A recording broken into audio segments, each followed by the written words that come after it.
नमस्कार, कल 24 को नयाँ श्रृङ्खलामा स्वागत छ। म वीरेन्द्र जैरो। मुलुक कोरोना विरुद्धको युद्धमा छ र यो युद्धको अग्रपन्थीमा सिपाही बनेका छन् स्वास्थ्य कर्मीहरू। सरकारले स्वास्थ्य कर्मीको मनोबल बढाउन कुनै कसर बाँकी नराख्ने बताउँदै आएको छ। केही अपवाद बाहेक सिङ्गो नेपाली समाज पनि स्वास्थ्य कर्मीको मनोबल बढाउने विषयमा एक ढिक्का पनि छ। तर लाजमर्दो पक्ष सत्तारूढ नेकपाका एक प्रभावशाली नेताले सञ्चालन गर्दै आएको काठमाडौँको 16 खुट्टे स्थित मनमोहन मेमोरियल सामुदायिक अस्पतालमा कार्यरत स्वास्थ्य कर्मीहरू भने विगत 8 महिनादेखि तलब पाउन नसक्दा निरन्तर धरनामा बसिरहेका छन्। अझ तलब माग्ने कतिको त जागिर समेत खोसिएको छ। अस्पतालका सञ्चालक एवं नेकपा नेता बाजेन्द्र प्रसाद पाण्डेले सञ्चालन गरेको अस्पताल घाटामा गएकाले तलब दिन नसक्ने करतुत गर्दै आएको छ। कोरोनाको कहालीमा डट्नुपर्ने स्वास्थ्य कर्मीहरू तलब नपाएर भोकोपेट छटपटिँदै यति बेला धरनामा बसिरहेका छन्। पीडाको यो पाटो हाम्रो फलोअपमा आजको कार्यक्रममा छ। त्यस्तै पक्कै पनि विद्यालय विद्यार्थीहरूका लागि ज्ञानको मन्दिर हुन्। यो अति पवित्र क्षेत्रमा राजनैतिक प्रदूषण थुप्रिन थालेको भने वर्षौं बितिसकेको छ। विद्यालय व्यवस्थापन समितिको नाममा देशभरका सामुदायिक विद्यालयहरूमा हुन थालेको राजनीतिक हानथापले अहिले धेरै विद्यार्थी र अभिभावकहरूले महँगो मूल्य चुकाउँदै आउनु परेको छ। समितिको नाममा हुने राजनीतिले पढाइको वातावरण धुमिल पार्न थालेपछि धेरै अभिभावकले सकी नसकी महँगा निजी विद्यालयमा आफ्ना सन्तानहरूलाई पढाउनु पर्ने बाध्यता आइलागेको छ। विद्यालय व्यवस्थापन समितिको नाममा भएको चरम राजनीतिक हस्तक्षेपको पछिल्लो उदाहरण बनेको छ सिराहाको मिर्चैया नगरपालिका 3 मा रहेको राघव आधारभूत विद्यालय, जहाँ पढाइको वातावरण बिथोलिँदै गरेको अवस्थामा विद्यार्थीका लागि निर्माणाधीन भवन रातारात तोडफोड गरिएको छ। आम दर्शकलाई देखाउन पनि दुःख नै मान्नुपर्ने यो रिपोर्ट पनि आजको कार्यक्रममा हामीसँग छ। कोरोना भाइरसको वाहक मानिएका मालपोत कार्यालयहरू सेवाग्राहीको सदैव भिड लाग्ने सार्वजनिक सेवा प्रदायक सरकारी कार्यालय हो। देशभरको मालपोत कार्यालयमा बढ्दो भिडलाई व्यवस्थित गर्न विभिन्न उपायहरू अवलम्बन गरिन थालिएको छ। तर यी उपायहरू सेवाग्राहीलाई सहजताका लागि नभई शास्तिका लागि भने हुने गरेको छ। नानीदेखि लागेको बानी नखाई त कामै नहुने भने झैँ जसो गर्दा पनि सरकारी कार्यालयमा पर्ने काममा दाम नचढाई नहुने भयो। बर्दिया मालपोतमा सेवाग्राहीलाई सुविधा दिने नाममा सुरु गरिएको टोकन प्रणाली यस्तै भएको छ। सेवाग्राही शास्तिमा छन्, टोकन पनि भन्छुन र बेचबिखनमा राखिएका छन्। सरकारी कार्यालयहरूमा जारी बेथिति बारेको यो रिपोर्ट पनि आजको कार्यक्रममा हामीसँग हुनेछ। यी अलावा दर्शकहरूसँग प्रत्यक्ष कुराकानी र यहाँहरूले उठाउनु भएका समस्याका बारेमा पनि कार्यक्रममा हामी कुराकानी गर्नेछौँ।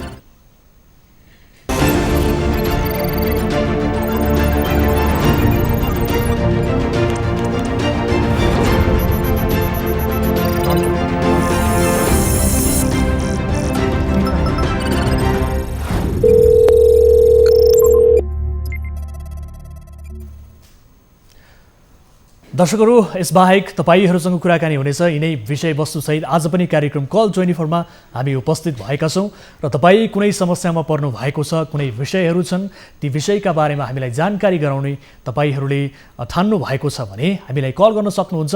हाम्रो टोल फ्री नम्बर रहेको छ 1660 011 2424 र यसै गरी तपाईँ हामीलाई एनसेल मार्फत पनि सम्पर्क गर्न सक्नुहुन्छ र एनसेल नम्बर रहेको छ 98 015 7 24 24 र यसै गरी भाइबर मार्फत पनि तपाईँ जोडिएर आफ्ना समस्याहरू गुनासोहरू राख्न सक्नुहुन्छ र त्यसका लागि भने 98 84 011 037 को हटलाइन यति बेला तपाईँका लागि खुला गरिसकेका छौँ र हाम्रो टेलिभिजनको स्क्रिनमा पनि त्यो नम्बर डिस्प्ले भइरहेको छ।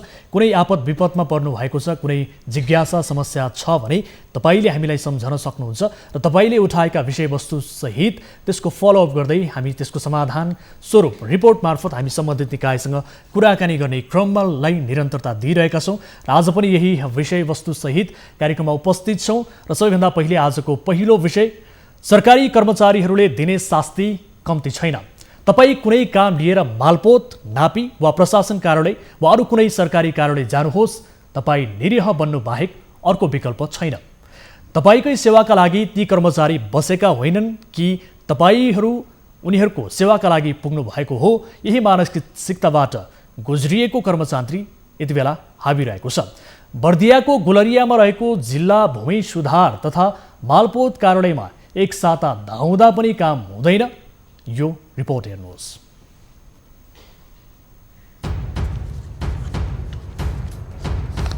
भूमि सुधार तथा मालपोत कार्यालय बर्दियाले आइतबारदेखि टोकन प्रणाली लागू गरेपछि सहज हुनुको साटो थप शास्ति खेप्नु परेको सर्वसाधारण बताउँछन्। यसअघि गत सातासम्म एक दिन एक पालिकाको काम गर्ने गरिए पनि टोकन सिस्टम लागूपछि उल्टै एक सातासम्म पनि काम नहुने गरेको गुनासो बढेको छ। हिजो वडा अध्यक्षले नि भन्नुभएको थियो कि एकजनाको चाहिँ पालो मिल्छ भन्नुभएको थियो र हिजो मैले पालो पाइनँ, आज पाउँछु भन्ने आशा छ। बिहानै आउनु भएको छ? हजुर बिहानै आइसक्यो। तैपनि पालो पाउनु भएन हिजो? 5 बजे बिहान 5 बजे बाटो लाग्यो घरबाट। अहिले यहाँ टोकन सिस्टम भन्छन् बाहिर चाहिँ त्यो यतिजना यो दिन आउने यतिजना यति पर्मिसन भन्छ, त्यो अहिलेसम्म ढोकाउनु खोजेन। मान्छे मालपोतको चाहिँ गेटमा चाहिँ छरिएर चाहिँ लाइन लागेर बसेको छन्। कोरोना भन्छन्, कोरोना यस्तो एकदम यो मान्छे झुमेर बसेर कोरोना सकिन्छ कि राम्रो तरिकाले चाहिँ काम गरेपछि कोरोना निको हुन्छ। कामका लागि भूमि सुधार तथा मालपोत कार्यालय पुग्ने सर्वसाधारणहरूले कार्यालय प्रमुख भीम बहादुर खत्री समक्ष गुनासो गर्दा पनि उनीबाट समेत चित्त बुझ्दो जवाफ नआएको सर्वसाधारणको भनाइ छ। कार्यालयले टोकन सिस्टम लागू गरेपछि बिहान 5 बजेदेखि नै मूल गेटमा सेवाग्राहीहरू भोकै प्यासै पनि कुरेर बसिरहेका छन्। तर प्रत्येक दिन 60वटा मात्र टोकन वितरण गरिरहेको कार्यालयले बताए पनि सर्वसाधारणको हातमा भने 20वटा भन्दा बढी टोकन पर्दैन। बाँकी 40 टोकन भनसुन र पहुँचका आधारमा वितरण हुने गरेको सर्वसाधारणको आरोप छ। 11 गतेबाट यहाँ आएको होइन, अब हिजो पनि केही भएन, अस्ति पनि केही भएन, आएको हो। अब आज पनि केही हुन्छ कि टुक्कर नै मिलिरहेको छैन। यति मात्रै होइन, शारीरिक रूपमा कमजोर भएका व्यक्तिहरू पनि बिहानैदेखि कार्यालय धाउँदा धाउँदै हैरान भएका छन्। तर पनि कार्यालयले सेवा प्रवाहलाई सहज बनाउने तर्फ भने ध्यान नदिएको पाइएको छ। दर्शकहरू, यसरी सरकारी कार्यालयमा स्थानीयले शास्ति खेप्नु परेको विभिन्न उदाहरणहरू छन्, जसमध्येको बर्दियाको यो घटना हामीले समावेश गरौँ। बिहान 5 बजेदेखि मानिसहरू आफ्ना कामका लागि त्यहाँ लाइन लागेर बसिरहेका छन्, तर उनीहरूको काम एक सातासम्म पनि हुन सक्दैन भन्ने किसिमको गुनासो आएको छ र यस गुनासोलाई लिएर हामी यसको वास्तविकता जान्ने बुझ्ने कोसिस गर्नेछौँ। यति बेला हामीसँग जोडिनु भएको छ भूमि सुधार तथा मालपोत कार्यालयका प्रमुख भीम बहादुर खत्री। सर, स्वागत छ यहाँलाई कार्यक्रममा। खत्री सर, स्वागत छ यहाँलाई कार्यक्रममा। हजुर, धन्यवाद हजुर। हजुर, अब यो एकदमै गुनासो आयो सर, विशेष गरी मालपोत कार्यालयमा बिहान 5 बजेदेखि सर्वसाधारणहरू लाइन लागेर बसिरहेका छन्, तर उनीहरूले एक सातासम्म पनि आफ्नो काम त्यहाँ भएको छैन भन्दै गुनासो गरिरहेका छन्। के हो सर अवस्था? यहाँ चाहिँ यो असाध्यै कोरोना कोभिड-19को प्रकोप बढेकोले अलिकति टोकन सिस्टमले नियन्त्रण गर्ने भन्ने निर्देशन भएको थियो हजुर हामीलाई। हजुर। अनि हामीले टोकन चाहिँ बिहान चाहिँ 10 बजे टोकन बाँड्छौँ। अनि वडाको एकजना हरेक स्थानीय तहबाट वडाको एकजना सेवाग्राही आइदिनु होला भनेर चाहिँ हामीले अनुरोध गरेर त्यही अनुसार परिपत्र गरेर अनि 60वटा वडाको 60वटा टोकन दिएका छौँ हजुर। अब त्यही 60वटा टोकनमा प्रतिस्पर्धा गर्न लाइन लाग्नुहुन्छ हजुर। यहाँ चाहिँ हामीले हाम्रो मालपोत कार्यालयबाट हरेक दिन झन्डै 100 जना जति चाहिँ सेवाग्राहीहरूको सेवा प्रदान गरेका छौँ हजुर। 100 जना गर्दाखेरि 500 मान्छेको भिड हुन्छ। यहाँ हामीले सामाजिक दूरी कायम गर्न अप्ठ्यारो परेको छ हजुर। सर, तपाईँहरूले 60वटा दैनिक जसो टोकन वितरण गर्नुहुन्छ, त्यसमध्ये विशेष गरी 20वटा टोकन मात्रै सर्वसाधारणको हातमा पर्छ र त्यसबाहेक अन्य 40वटा टोकन कहाँ कसले लिएर जान्छ भन्ने सम्मको जानकारी हुँदैन। त्यहाँ पहुँचका आधारमा, भनसुनका आधारमा चाहिँ मानिसहरूले सेवा पाइरहेका छन्। बिचौलियाको बिगबिगी त्यस्तै छ भन्ने किसिमको गुनासो बढेको छ सर। त्यो त एकदम सरासर गलत हो हजुर। हामीले त्यहाँ फिल्डमा बाहिर 9 जना मान्छे लाइन लगाउनुहुन्छ 9वटा वडाको, अनि उहीँको नाम सोधेर उहीँ भरेर मेरो समेत उपस्थितिमा हामी आफै वितरण गरिरहेका छौँ हजुर। सबै कर्मचारीले त्यहाँ बाहिर वितरण गर्छौँ भित्र आएर काम गर्छौँ हजुर, सपोज जग्गा आएछन् त्यो टोकन नपाउनेहरूको गुनासो होला। त मान्छे धेरै बाहिर हुनुहुन्छ, सेवाग्राहीहरूको अलिक भिड त बढी छ हजुर। तर त्यो टोकन पाउनका लागि पनि मान्छेले भनसुन गर्नुपर्ने, पहुँच हुनुपर्ने किसिमको वातावरण देखियो नि सर। किनभने तपाईँहरूले 60वटा दैनिक बाँड्नुहुन्छ, तर त्यसमध्ये 20वटा मात्रै बल्ल तल्ल जसलाई वास्तविक रूपमा जसलाई सेवा चाहिने हो ती मानिसहरू पर्छन्, र त्यसबाहेक अन्य 40वटा एकदमै छिटो छरितो रूपमा सेवा लिन चाहने त्यस्ता मानिसहरूलाई चाहिँ दिइएको छ सर। त्यो त सरासर गलत हो हजुर। यहाँ पनि आउनु भएको छ, पत्रकारहरू पनि आउनु भएको थियो, यातायातजीहरू सबै हिजो आउनु भएको थियो। सबैको रोभरमा हामीले बाँडिदिएका थियौँ। आज त पुलिस पनि आउनु भएन, कोही पनि आउनु भएन। हामीले कर्मचारी मात्रै बसेर बाँड्यौँ। अस्ति पनि सिडिओ साहबसहित हिजो सिडिओ साहबसहित आउनु भएको थियो। त्यस्तो हुँदैन हजुर। सर कसरी गलत हुन्छ? स्थानीयले बताएका छन्, हामीले स्थानीयले भनेको गुनासो सहितको रिपोर्ट प्रस्तुत गरेका छौँ। हामीलाई टिभी जर्नलिस्ट चाहिँ स्थलगत रूपमा पुग्नु भएको छ र यति बेला हामीसँग फोन सम्पर्कमा हुनुहुन्छ। म तपाईँलाई एकैछिन होल्ड गराउन चाहन्छु। हाम्रा टिभी जर्नलिस्ट ज्योति पन्थी यति बेला जोडिनु भएको छ। ज्योति सुन्दै हुनुहुन्छ मलाई? ज्योति सुनिरहनु भएको छ? हजुर, ज्योति सरले पनि फोन गर्नुभएको थियो अस्ति। खत्री सर, म ज्योति सरसँग यति बेला प्रत्यक्ष कुराकानी गर्ने कोसिसमा छु। ज्योति सर सुन्दै हुनुहुन्छ मलाई? सुन्दैछु वीरेन्द्र, भन्नुहोस्। अब यति बेला हामीसँग जोडिनु भएको छ भूमि सुधार तथा मालपोत कार्यालयका प्रमुख भीमबहादुर खत्री सर पनि हाम्रो लाइनमै हुनुहुन्छ। उहाँले बताएअनुसार त्यस्तो किसिमको समस्या केही पनि छैन, स्थानीयहरूलाई सहज रूपमै सेवा दिइएको छ भन्ने किसिमको बताइरहनु भएको छ। सर, तपाईँलाई हार्दिक स्वागत छ न्युज 24 टेलिभिजनमा। आज बिहान म 8 बजे तपाईँको कार्यालयमा पुग्दाखेरि मानिसहरूको भिड कार्यालयको बाहिर थियो। हिजो पनि त्यस्तै भिड थियो, अस्ति पनि त्यस्तै भिड थियो। तपाईँको टोकन प्रणाली जुन तपाईँहरूले लागू गर्नुभएछ, एक सातादेखि मानिसहरू अहिलेसम्म काम भएको छैन भनेर हाम्रो क्यामेरामा बोलेका छन्। तपाईँले कसरी छैन भन्न सक्नुहुन्छ सर? होइन, त्यसरी बिहान हामीले लाइन लगाउने होइन, लगाउँदैनौँ। ओडाको एकजना आउनु होला भनेका छौँ। अब पब्लिकहरू धेरैजना हुनुहुन्छ, आज लाइन लाग्नुहुन्छ, त्यसमा त हाम्रो चाहिँ ध्यान पुग्न सकेको छैन। तर हामीले 10 बजे मात्रै सबै कर्मचारी जस्तो बर्दिया जिल्ला 8वटा स्थानीय तह भएको जिल्ला हो। 8वटा स्थानीय तहबाट सर्वसाधारण आउँदाखेरि टोकनै नपाउने, हप्ता दिनसम्म कुर्नुपर्ने, एउटा सानो कामको लागि पनि 5 गते आएको मान्छेले फाइल लिएर हामीलाई 14 गते टोक लगाएको फाइल देखाएको छ। हामीसँग क्यामेरामा रेकर्ड पनि छ। त्यस्तो गर्दाखेरि सर्वसाधारण काम नहुने भएपछि त 5 बजेदेखि आएर लाइनमा लाग्न हामी बाध्य छौँ भन्नुहुन्छ नि सर्वसाधारणले त्यहाँनिर। ए हजुर, हामी त यहाँभित्र आएर हाम्रो अभिलेख पनि हेरिदिनु पर्यो ज्योति सर। यहाँ हामीले चाहिँ सेवा चाहिँ प्रदान गरेका छौँ। हिजो मात्रै हामीले चाहिँ 140 जनालाई सेवा दिएका छौँ। यहाँ दिनमा 60 जना दिने भने पनि हामीले 140 जनाको सेवा दिएका छौँ। यहाँ कुनै काम रोकिएको छैन हजुर। तर चाहिँ सबैजना पाउन सक्नु भएको छैन। बाहिर धेरै मान्छे हुनुहुन्छ, सेवाग्राही 200 जस्तो आउनुहुन्छ दिनमा, र हामीले बढीमा 100 जनाको दिन्छ, 100 जना बाहिरै हुनुहुन्छ। उहाँहरूको गुनासो चाहिँ आउनु स्वाभाविक हो। तपाईँले 3 बजेपछि सुन्नुहोस् सर, एकचोटि तपाईँले 3 बजेपछि तपाईँका कार्यालयका कर्मचारीहरूलाई अब सर्वसाधारणको मठ नबिराउनु, काम गर्न सकिँदैन, 3 बजेपछि केही पनि काम नगर्नु भनेर पनि त आदेश जारी गर्नु भएको रहेछ नि त कार्यालयभित्र। त कर्मचारीहरूले त्यही भनिरहेछन्। होइन, हामीले के गरेका छौँ भने सर, त्यो चाहिँ मोट भिडाएपछि 2 घन्टामा बल्ल जनताको लिखत पाएको हुन्छन् सर। हामीले 5 बजे काम सम्पादन गर्नुपर्ने हुन्छ। अनि 3 बजे मोट भिडाउनु बन्द गर्छौँ, 4 बजे रसिद काट्न बन्द गर्छौँ, र बल्ल 5 बजेसम्म 5 बजे काम सक्छौँ। अनि मोट भिडाउने काम मात्रै बन्द हो हजुर। काम त भित्र अरू बन्द हुँदैन। अरू काम मोट भिडाएर अगाडि बढाएपछि तेस्रो 3 स्टेपका कामहरू त्यसपछि सम्पादन गर्छौँ हजुर। त्यही व्यवस्थापन गर्न खोजिएको हो। हाकिम साहब, तपाईँलाई यसभन्दा अगाडि पनि मलाई गुनासो आइसकेपछि मैले पटक पटक तपाईँलाई टेलिफोनमा जानकारी गराएको थिएँ। मालपोत कार्यालय र नापी कार्यालय एकै ठाउँमा राखेर सर्वसाधारणलाई सेवा प्रदान गर्ने भनेर सरकारी निर्णय अनुसार एकै ठाउँमा कार्यालयहरू निर्माण भए। तर तपाईँहरू बिचको त्यो गेट नखोलिदिँदाखेरि सर्वसाधारणहरू त्यत्रो जोखिम मोलेर दिवालबाटी माथिबाट जानुपर्ने अवस्था, 15 मिनटको बाटो पैदल हिँडेर जानुपर्ने अवस्था, यस्तो गर्मीको मौसममा साँच्ची खेप्नु परेको अवस्था पनि छ। सर्वसाधारणहरूको पिर मर्का तपाईँले पटक्कै बुझ्नु भएन भन्ने स्थानीयको गुनासो छ सर। हो, अस्ति हजुरले फोन गरेपछि हामीले फेरि त्यो ढोका खोलेर चलाएका थियौँ सर। त्यहाँ 2 दिन चलायौँ। चलाएपछि पनि के भयो भने त्यहाँ चाहिँ यो चाहिँ के अरे स्वास्थ्य सुरक्षा मापदण्ड नअप्नाएका मान्छेहरूको आवागमन बढेको हुनाले अब एकद्वार प्रणालीबाट एउटा ढोकाबाट गरौँ भनेर फेरि हिजो अस्ति चाहिँ हाम्रो क्याम्पस प्रमुखज्यूको के अरे दुःखद निधन भएपछि बल्ल बन्द गऱ्यौँ हजुर। 3-4 दिन त हजुरले फोन गरेपछि खोलेका थियौँ हामीले।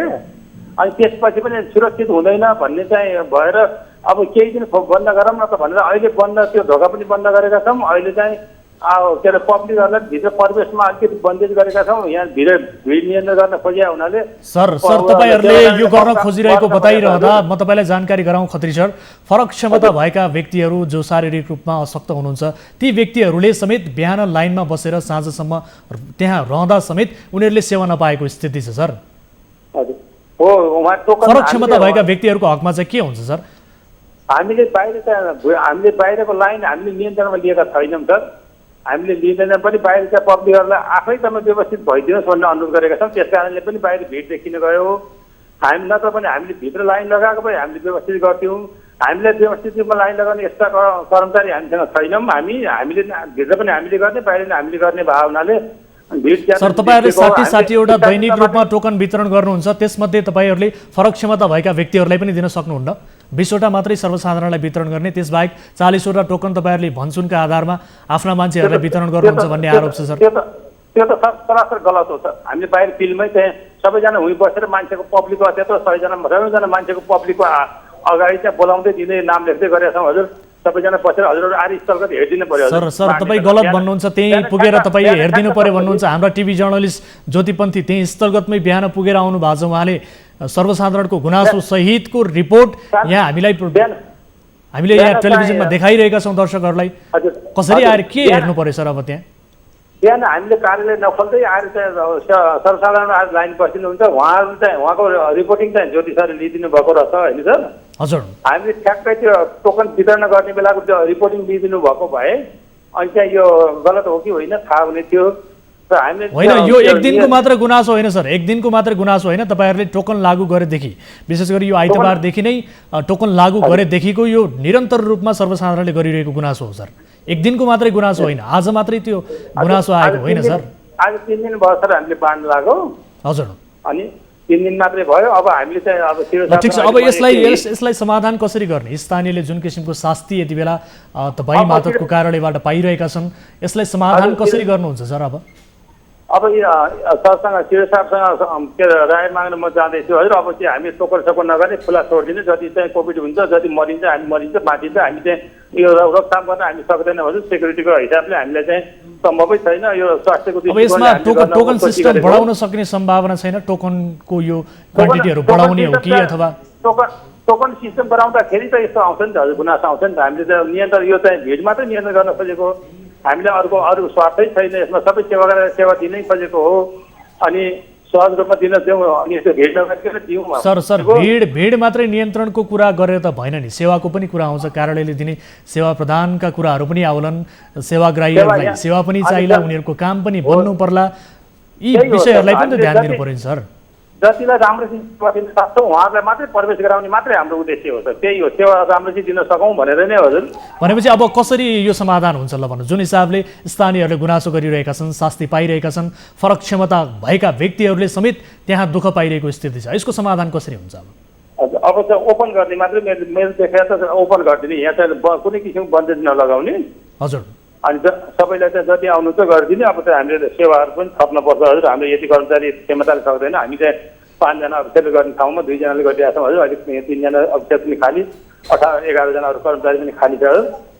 सर अहिले बुझ्छौँ यो विषम परिस्थिति छ, हामीले बुझेका छौँ। यातायात कार्यालयमा भिडभाड हुनु हुँदैन, तर एटलिस्ट त्यहाँ पुगेका मानिसहरूलाई कसरी व्यवस्थित गर्ने हो? भन्सुनका आधारमा त्यसरी टोकन वितरण गरिदिएर यो आरोप प्रत्यारोप त हुने नै भयो नि सर। स्थानीयलाई शास्ति त हुने नै भयो नि, गुनासो बढ्ने नै भयो नि सर स्वाभाविक रूपमा। त्यसमा भन्सुनका आधारमा मात्रै टोकन वितरण भयो भन्नेमा त म 100% विश्वास छैन सर। मैले चाहिँ मेरो चाहिँ 18 जना कर्मचारी अगाडि राखेर म आफै उपस्थित भएर हरेक वडाको लाइन लगाएर हरेक मान्छेहरू प्रत्यक्ष नाम सोधेर नाम लेखेर अनि उहाँहरूको फाइल सङ्कलन गरेर कागज गरेका छौँ हजुर। म आफै उभिएर अनि मैले चाहिँ कसरी पत्याउँ हजुर? ठिक छ, निष्कर्षमा पुगौँ। अब यो समस्या समाधान कसरी हुन्छ त? यसबाहेक तपाईँले अघि भनेका कुराहरू बाहेक केही त्यस्तो किसिमको विकल्प छ अथवा केही छ ल भन्नुहोस् त? सर्वसाधारणहरूलाई तपाईँले गर्नुपर्ने आह्वानहरू केही छ कि आफ्नो तर्फबाट? मेरो तर्फबाट आह्वान के छ भने आम चाहिँ नागरिकहरू पनि आफै सुरक्षित भइदिनको लागि अब आजबाट मैले चाहिँ हरेक छवटै स्थानीय तहको मैले चाहिँ मेरो कार्यक्षेत्रमा परेका छवटै स्थानीय तहको फरक रजिस्टर राखेको छु हजुर आजबाट। अब भोलि बिहान लाइनमा आउनुहुने सबैले आफ्नो नाम त्यहाँ दर्ता गर्नुहुन्छ र कति नम्बर पर्ने कति दिनमा आउने चाहिँ एकछिन गरेर जानुहुन्छ। अब भोलिबाट लाइनमा मान्छे नबस्ने वातावरण मिलाउँछु हजुर म। अब जुन किसिमको गुनासो यति बेला छ यो भन्सुनका आधारमा चाहिँ त्यहाँ मानिसहरूले सेवा पाइरहेका छन्, यसबारे तपाईँ भन्नुहुन्छ त्यो एकदमै गलत कुरा हो। यदि रहेछ भने त्यसबारे पनि केही तपाईँ जान्ने बुझ्ने कोसिस गर्नुहुन्छ? यदि त्यस्तो रहेछ भने तपाईँ टोकनमा मैले सही गरेको र मैले आफैले अगाडि राखेर वितरण गरेको हुनाले यसमा चाहिँ भन्सुनको आधारमा मात्रै टोकन पाइन्छ भन्नेकोमा त म पटक्कै चाहिँ म कन्भिन्स चाहिँ हुँदिनँ हजुर। अब चाहिँ म केमा कन्भिन्स हुन्छु भनेपछि बाहिर आएको लाइनमा आएको धेरै सेवा गराइरह्यो, जस्तो फरक चाहिँ पहिचान भएको मान्छेहरू समेत छुट्नु भएको छ, त्यसमा चाहिँ म चाहिँ एकदम दुखित छु हजुर। मैले हामीले सेवा पुर्याउन सकिरहेका छैनौँ। अब करिब 100 जना आउनुहुन्छ, 40 जना त त्यसै छुट्नुहुन्छ, उहाँको गुनासो त्यत्तिकै आउँछ सर हामीलाई। यो विषयमा यहाँहरूको गम्भीर ध्यान आकर्षण होस् र भोलिदेखि नै सम्भवतः तपाईँले प्रतिबद्धता गरे अनुसार अब उपरान्त चाहिँ यस विषयमा समाधान होस्, केही सुधार भएको देखियोस्, नागरिकका गुनासोहरू हामीले पनि सुन्ने स्थिति नआओस् र तपाईँहरूलाई पनि त्यो किसिमको आरोप लाग्ने स्थिति नआओस्। म यहाँको गम्भीर ध्यान आकर्षण गराउन चाहन्छु र समयका लागि धेरै धेरै धन्यवाद हजुर। दर्शकगण, यति बेला उहाँ हुनुहुन्थ्यो हामीसँग भीमबहादुर खत्री, प्रमुख हुनुहुन्छ भूमि सुधार तथा मालपोत कार्यालय बर्दियाका। उहाँसँग कुराकानी गऱ्यौँ। यो समय र जानकारीका लागि उहाँलाई धेरै धेरै धन्यवाद। र सँगसँगै हामीसँग जोडिनु भएको थियो बर्दिया स्थित टिभी जर्नलिस्ट ज्योति पन्थी, र उहाँलाई पनि धेरै धेरै धन्यवाद दिन चाहन्छु। यसरी आम नागरिकहरूले सरकारी कार्यालयमा भोग्नु परेको शास्ति कम्तीको छैन। दर्शक महानुभावहरू, यहाँहरूले पनि यो भोगिसक्नु भएको छ। हरेक नागरिकले सरकारी कार्यालयले दिने शास्ति पक्कै पनि भोगेको हुनुपर्छ र यो सेवालाई कसरी प्रभावकारी बनाउने भन्ने विषयमा आम नागरिकहरू पनि आफ्नो तर्फबाट हुन सक्ने दायित्व पुरा गर्नुपर्छ, आफ्नो जिम्मेवारी आफूले पनि पुरा गर्नुपर्छ। किनभने यो जोखिमको समय छ।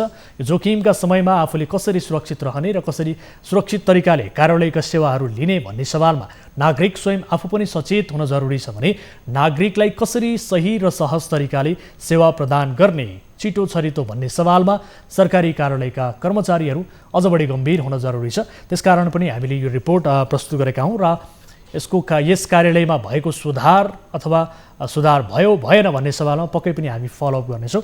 दर्शक महानुभावहरू, कार्यक्रम कल 24मा छौँ हामी, नियमित रूपमा प्रस्तुत हुन्छौँ प्रत्यक्ष रूपमा न्युज 24 टेलिभिजनबाट। तपाईँ आम दर्शक महानुभावहरूले उठाउनुभएका समस्याहरूलाई त्यसको गम्भीरता बुझेर थप रिपोर्ट सहित यहाँहरूमाझ प्रस्तुत हुन्छौँ र सम्बन्धित निकायसँगको जवाफदेहिता खोज्ने प्रयास गर्छौँ। र एउटा अर्को महत्त्वपूर्ण विषयमा यहाँको ध्यान आकर्षण यति बेला म गराउन चाहन्छु। विशेष गरी केही दिन अघिको कार्यक्रममा मनमोहन मेमोरियल सामुदायिक अस्पतालका चिकित्सक स्वास्थ्यकर्मीहरूले पीडा भोगिरहेको अथवा उनीहरू पीडित बनेको विषय हामीले उजागर गरेका थियौँ। स्वास्थ्यकर्मी चिकित्सकहरूले विशेष गरी कतिपयले जागिरबाट समेत हात धुनु परेको स्थिति, काम गरिरहेकाहरूले पनि 8 महिनादेखि तलब नपाएको गुनासो गरेका थिए। उनीहरूले अस्पताल प्रशासनलाई बारम्बार यस विषयमा आग्रह गर्दा बरु उल्टै प्रशासनले निकाल दिने धम्की दिने गरेको बताएका थिए। त्यसपछि हामीले अस्पताल व्यवस्थापन समितिका अध्यक्ष राजेन्द्र प्रसाद पाण्डेसँग बुझ्ने प्रयास गर्यौँ, तर उनले अस्पताल घाटामा चलिरहेकाले तलब दिन सकिँदैन भन्दै लाइभ कार्यक्रममै गैर जिम्मेवार जवाफ दिएका थिए।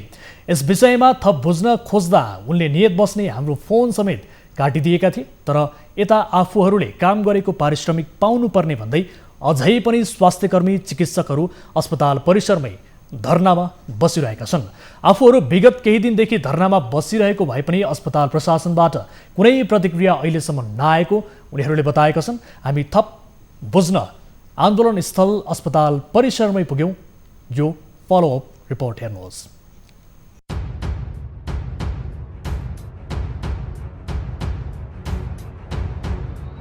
न्युज 24 टेलिभिजनको नियमित प्रस्तुति कार्यक्रम कल 24 मा 2077 साल 6 महिना 11 गते हामीले तपाईँ सर्वसाधारणहरूको चासो, गुनासो र समस्या सुन्ने क्रममा फोन आएको थियो।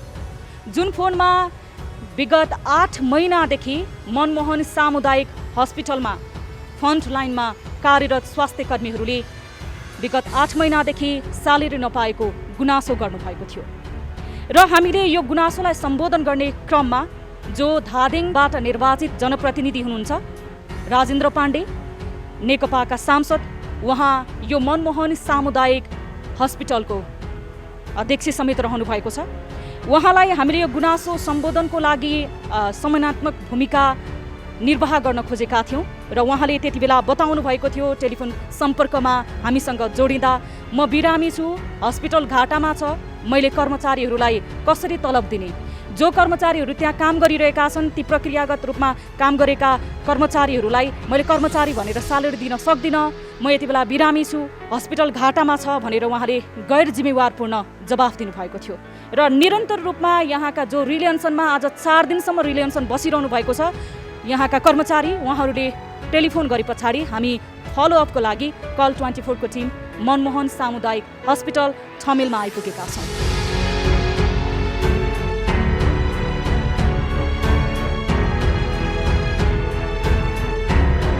कति दिन भयो तपाईँ यहाँ अनसन बस्नु? रिली अनसन स्टार्ट भएको चाहिँ 4 दिन भयो, मेरो चाहिँ आज पालोमा आज बसेको। अब यसरी स्यालेरी नै नपाएर 8 महिनासम्मको स्यालेरी नपाउँदाखेरि व्यवस्थापकीय पक्षलाई दबाब दिनको लागि अनसनमा हुनुहुन्छ, परिवारले चाहिँ के भन्नुहुन्छ? अब ड्याडी मम्मीहरूले त स्यालेरी दिँदैन भने जब छोड भन्नुहुन्छ, तर उहाँको पोइन्टबाट उहाँ ठिक भए पनि आफूले गरेको परिश्रमको आफ्नो मेहनतको फल त हामीलाई चाहियो नि त, आफ्नो पारिश्रमिक त लिनु पऱ्यो नि त, त्यही भएर चाहिँ हामी चाहिँ अनसनमै आएको। तपाईँहरूको यो हस्पिटलप्रति माग चाहिँ के? हाम्रो अहिले तत्काल हामीलाई चाहिँ 8 महिना भयो पारिश्रमिक नपाइएको, अनि 18 महिना भयो हाम्रो चाहिँ सन्जेको नपठाइएको, र अनि अर्को संस्थाको स्थायित्वको चाहिँ हामीलाई टुङ्गो लाग्नु पर्यो भन्ने हाम्रो 3टा बुँदा चाहिँ हामीलाई जसरी भए पनि टुङ्ग्याएर मात्रै उठाउने हाम्रो माग हो। अब संस्था त घाटामा छ भनेर तपाईँको यस संस्थाको अध्यक्ष राजेन्द्र पाण्डेले भन्नुभएको छ। अब संस्था घाटामा हुँदाखेरि तपाईँहरूले आफ्नो दैनिक जीविकोपार्जन चाहिँ कसरी गरिरहनु भएको छ? अब दैनिक जीविकोपार्जन हामीले चाहिँ नि कहिले घरबाट माग्ने, कहिले घरबेटीसँग लुकेर हिँड्नुपर्ने, यस्तो अवस्थामा हामी कोभिडको सङ्क्रमणमा हामी यसरी काम गरिरहेछौँ। यो स्थितिमा पैसा त भएन रोग लाग्छ, त्यो आफ्नो ठाउँमा छ। यहाँ संस्थाको व्यवस्थापन, यहाँको अहिलेको व्यवस्थापन समिति व्यवस्थापनले चाहिँ के गरेको छ भन्दाखेरि एउटा हामीलाई कतिचोटि कोभिड लाग्यो होला, कतिचोटि कोरोना भाइरस भयो होला, एउटा सेक्योर भन्ने हामीले पछि कति अरू अस्पतालको साथीहरूसँग सोध्यौँ के हुन्छ तपाईँहरूको अस्पतालमा भन्दाखेरि त्यो त परै जाओस्, हामीलाई त्यो व्यवस्थापन अब कोभिड चेक गर्ने, कोरोना भाइरस चेक गरेर चाहिँ ट्रिटमेन्ट गर्ने त त्यो परै जाओस्, हामीलाई एउटा पैसा पनि नदिने।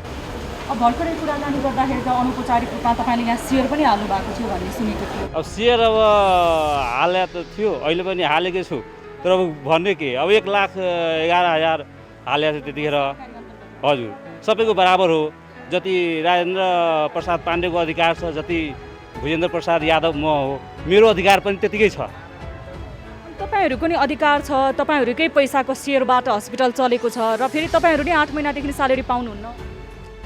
किनकि म राजनीतितिर भएन, मेरो पहुँच त्यति भएन, राजेन्द्र प्रसाद पाण्डेको पहुँच भयो, मेरो पहुँच भएन, त्यति मात्र फरक हो। यो त सानो संस्था होइन, नेको नेपाल भनेको नेपाल स्वास्थ्य सेवा सहकारी संस्था लिमिटेड, यो अन्तर्गत यो मनमोहन मेमोरियल हस्पिटल हो। जस्तो हस्पिटल त पुरै खाली छ त म्याम? अहिले कोभिडको कारणले हो, अनि बिचमा चाहिँ अलिकति पेसेन्ट फ्लो चाहिँ नि थियो नभएको होइन, अहिले त्यो पेसेन्ट रिफर गर्नु भनेर डाइरेक्टरले भन्नुभयो, अब के आधारले हो हामीलाई चाहिँ थाहा भएन। अनि तपाईँहरू स्टाफ पनि हुनुहुन्छ, सबैजना हुनुहुन्छ, अनि पेसेन्ट चाहिँ किन रिफर गर्नुभयो नि? अब उहाँले त्यो डक्टर मेडिकल अफिसर र डाइरेक्टरको उसमा चाहिँ अलिकति कुरा मिलेन, नमिलेपछि डाइरेक्टरले चाहिँ अब अर्को डाक्टर उपलब्ध नगराए हुनाले आइसियुमा भएको बिरामी पनि रेफर गर्नुभयो, आइसियुमा राख्नलाई 2 जना तयारी भएको बिरामी पनि रेफर गर्नुभयो। राति डाक्टर मेडिकल अफिसर त्यतिखेर उपलब्ध गराउन नसके हुनाले कन्ट्याक्ट अफिस जस्तो मात्र भएन र स्वयम्भूमै चाहिँ तपाईँहरूले बिरामी पठाउने हो भने? त्यो अब यस्तो भयो, त्यतिखेर डाइरेक्टर सरको चाहिँ भूमिका अलिकति राम्रो भइदिएको भए त्यो बिरामी स्वयम्भू जाँदैन थियो, किनभने अब मेडिकल अफिसरै नभएपछि त बिरामी हेर्न त मिलेन नि होइन। कोभिडको समयमा तपाईँहरूले चाहिँ आफ्नो ज्यानको प्रवाह नगरिकन, आफ्नो परिवार नभनिकन फ्रन्ट लाइनमा काम गरिरहनु भएको छ निरन्तर। तर तपाईँहरूले यो अनसन बस्ने अथवा यो व्यवस्थापक पक्षलाई घचघचाउने यो समय उपयुक्त थियो?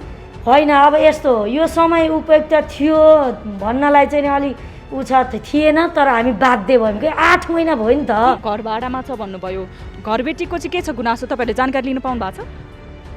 केही दिन अगाडि घरबेटी यहाँ आउनुभएको थियो र घरबेटीले तपाईँहरूको म्यानेजमेन्टले हाम्रो कुरा सुनेन, हाम्रो त्यो भएको हुनाले हाम्रो कात्रीसँग एग्रिमेन्ट छ, त्यो एग्रिमेन्ट पछि हामी पनि हाम्रो कुरा सुनवाई नभएको हुनाले हामी पनि अनसन बस्न बाध्य एउटा हाम्रो सोचाइ छ भन्ने कुरो यहाँ आएर हामी सबै स्टाफ उहाँहरूलाई कुरा गर्दै हुन्छ।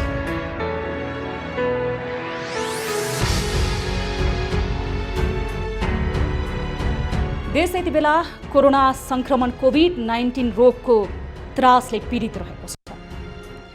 नेपालका सबै हस्पिटलहरू कोभिड-19 बिरामीका कारण भरिएको छ। धेरै संख्यामा मानिसहरू होम आइसोलेसनमा रहेका छन्। तर राजधानीको मुटु भनौँ काठमाडौँको यो ठमेलको मनमोहन सामुदायिक हस्पिटल भने हामीले खाली देखेका छौँ, जसका अध्यक्ष सांसद राजेन्द्र पाण्डे जो नेकपाको स्वास्थ्य विभाग प्रमुख समेत रहनु भएको छ। अहिले लकडाउनपछि 80 जना थायी र अस्थायी गरेर 80 जना कर्मचारी यहाँ कार्यरत छन्। ती कर्मचारीहरू रिले अनसनमा रहेका छन्। यहाँबाट पनि थाहा हुन्छ नेपालको स्वास्थ्य क्षेत्रमा कति धेरै विकृति रहेको छ भनेर। एकतिर डाक्टर गोविन्द केसी जस्ता मान्छेहरू अनसन बस्छन् यो देशमा स्वास्थ्य क्षेत्र सुधारको लागि, अर्कोतर्फ जो आम सर्वसाधारण जनताको आवाज प्रतिनिधित्व गर्न, जनताको सेवा गर्नको लागि निर्वाचित भएर आउँछन् ती व्यक्तित्वहरूले चलाएको संस्थाको भने यो हकीकत रहेको छ। दर्शक महानुभावहरू, हामीले निरन्तर रूपमा फलो गरिरहेको विषयको विस्तृत रिपोर्ट आजको कार्यक्रममा प्रस्तुत गऱ्यौँ र मनमोहन सामुदायिक मेमोरियल सामुदायिक अस्पतालको विस्तृत रिपोर्ट यहाँ समक्ष प्रस्तुत गऱ्यौँ। यसरी अहिले त्यहाँ स्वास्थ्यकर्मीहरू, चिकित्सकहरू धरनामा बसिरहेका छन्, रिले अनसनमा बसिरहेका छन् कि भनिरहेका छन् 8 महिनासम्म काम गरिरहेको तलब हामीलाई चाहियो, पारिश्रमिक चाहियो। तर अस्पताल भने यति बेला खाली रहेको स्थिति छ। देशमा कोरोना भाइरसको सङ्क्रमण बढिरहेको छ। बिरामीलाई कहाँ राख्ने भन्ने सवालमा विशेष गरी अस्पतालका पूर्वाधारहरू कमी देखिएको स्थितिमा अहिले अस्पताल नै खाली छ एकातिर भने, अर्कोतर्फ त्यही अस्पतालले 2 वर्षदेखि घरबेटीलाई समेत भाडा बुझाएको छैन र घरबेटीले पनि अब कन्ट्र्याक्ट सकिने बित्तिकै आफू पनि अनसनमा बस्ने बताउनु भएको छ।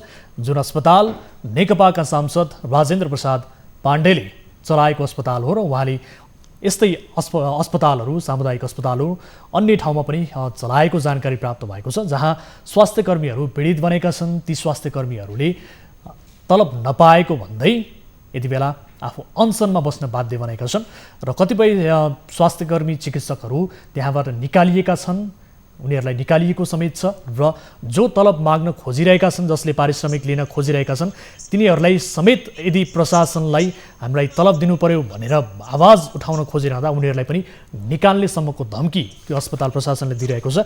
र यति बेला हामी यस विषयमा जानकारी लिन्छौँ। यति बेला हामीसँग नेपाल ट्रेड युनियन महासङ्घ जी फन्डका अध्यक्ष विनोद श्रेष्ठ जोडिनु भएको छ। विनोद सर, स्वागत छ यहाँलाई कार्यक्रममा। धन्यवाद। हजुर, अब हामीले विशेष गरी कार्यक्रममा निरन्तर रूपमा एउटा विषयलाई फलो गरिरहेका छौँ, यो मनमोहन मेमोरियल सामुदायिक अस्पतालको विषय गरी विशेष गरी स्वास्थ्यकर्मी चिकित्सकहरू त्यहाँ अहिले 8 महिनादेखि आफूले काम गरेको पारिश्रमिक नपाएको भन्दै अनसनमा बसिरहेका छन्। उनीहरू रिले अनसनमा बसिरहेका छन्। तर अस्पताल प्रशासनले भने तलब नदिने बताउँदै आएको छ, किनभने अस्पताल घाटामा चलिरहेको छ, अस्पतालमा पेसेन्ट नै छैन भनेर भनिरहेको छ। सर, यसबारे यहाँहरूलाई के जानकारी छ? करिब 80 जना स्वास्थ्यकर्मीहरू त्यहाँ अहिले हाराहारीमा छन् र 125 जना व्यक्तिहरूले त्यहाँबाट जागिर गुमाएको स्थिति छ। सर हजुर, यो जानकारी नहुनु त पुरै भएन। हाम्रो त्यहाँ हाम्रो आफ्नै पनि नेपाल ट्रेड युनियन महासङ्घ अन्तर्गत स्वास्थ्यकर्मी युनियनको एउटा चाहिँ कमिटी छ। हजुर, त्यो कमिटीले विगत चाहिँ 8 महिना अगाडिदेखि नै उहाँहरूका मागहरूलाई सम्बोधन गर्नु पर्यो भन्ने हिसाबले आवाजहरू उठाउने, त्यहाँको प्रशासनसँग चाहिँ वार्ता गर्ने, छलफल गर्ने र त्यसलाई चाहिँ अब शान्तिपूर्ण ढङ्गबाट चाहिँ समाधान गरोस् भन्ने माग राख्दै पनि विगत यो कोभिड लाग्नुभन्दा अगाडिदेखि नै समस्याहरू चाहिँ देखिरहेको हो र उहाँहरूलाई चाहिँ निकाल्ने काम, निष्कासन गर्ने कामहरू गर्दै पनि हामीले यो बाहिर चाहिँ अब नतर्काउँ, यो कोभिडको कारणले गर्दा समस्या भएको बेला चाहिँ यो आफ्नो आन्तरिक मामला चाहिँ बाहिर चाहिँ बजारमा चाहिँ नछोडौँ भन्ने धारणा राख्दै पनि यो अति भइसकेपछि यो अहिले चाहिँ रिले अनसनको रूपमा चाहिँ विस्फोट भएको मात्रै हो। यो चाहिँ एकातर्फबाट सोध्ने हो भने मजदुरहरूलाई घाटामा नाफा, जो चाहिँ नाफा भएको बेला चाहिँ के मजदुरहरूलाई चाहिँ बोनस बाँडेको थियो र त्यहाँ सर उहाँ आफै नेकपाको सांसद पनि हुनुहुन्छ र सँगसँगै यो नेकपाको स्वास्थ्य विभागको प्रमुख समेत हुनुहुन्छ। उहाँ जस्तो जिम्मेवार व्यक्तिबाट यस किसिमको हामीले पनि उहाँलाई सोद्धाखेरि गैर जिम्मेवार जवाफ पायौँ, उहाँबाट चित्त बुझ्दो जवाफ पाएन। उहाँले भन्नुभयो अस्पताल घाटामा चलिरहेको छ, अब कहिले कसरी दिन सकिन्छ, यति बेला अस्पतालमा पेसेन्ट पनि छैनन् भनेर भनिरहेको छ। अर्कोतर्फ घरबेटीबाट पनि उहाँहरू भागिरहेको स्थिति देखियो। हामीले स्थलगत रूपमा रिपोर्टिङ गरिरहँदा घरबेटीलाई पनि 2 वर्षसम्मको घर भाडा नबुझाएको भन्ने किसिमको कुराहरू आइरहेको छ सर। यस कारणले गर्दा तपाईँकै कुरामा चाहिँ हाम्रो सहमति के हो भने उहाँ नेकपाको चाहिँ जुनसुकै स्तरको नेता होस् या सरकारमा जुनसुकै ठाउँमा पुगिसकेको पोजिसन होल्डर भए पनि हामीलाई हिजोको भन्दा पनि आजको चाहियो। के हिजो मैले फेरि पनि भन्न चाहन्छु, हिजो फाइदा भएको बेला के मजदुरहरूलाई बढी पैसा दिइएको थियो, बोनस पारिएको थियो, यो त पक्कै पनि थिएन। त्यस कारणले गर्दा अहिले घाटा भयो भन्ने हिसाबले जाने हो भने घाटा भएको दिनदेखि चाहिँ अब म यो चलाउन सक्दिनँ भनेर उहाँहरू किन भाग्नुहुन्न, किन छोड्नुहुन्न, किन मजदुरका निमित्त अब यो चाहिँ च्याप्टर क्लोज गरौँ, कसरी चाहिँ अगाडि बढ्ने भन्ने कुरो त उहाँ आउनु पर्यो नि।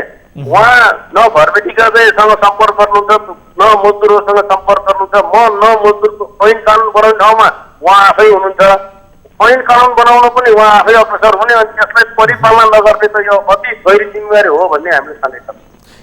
अब विशेष गरी अब तपाईँ यो अब जी फन्डको अध्यक्ष हुनुहुन्छ, यो किसिमको अवस्था छ भन्ने कुरा तपाईँ आफै स्वयंहरूले पनि गुनासो गरिरहनु भएको छ र स्वास्थ्य कर्मीहरू रिले अनसनमा 4 दिनदेखि बसिरहनु भएको छ।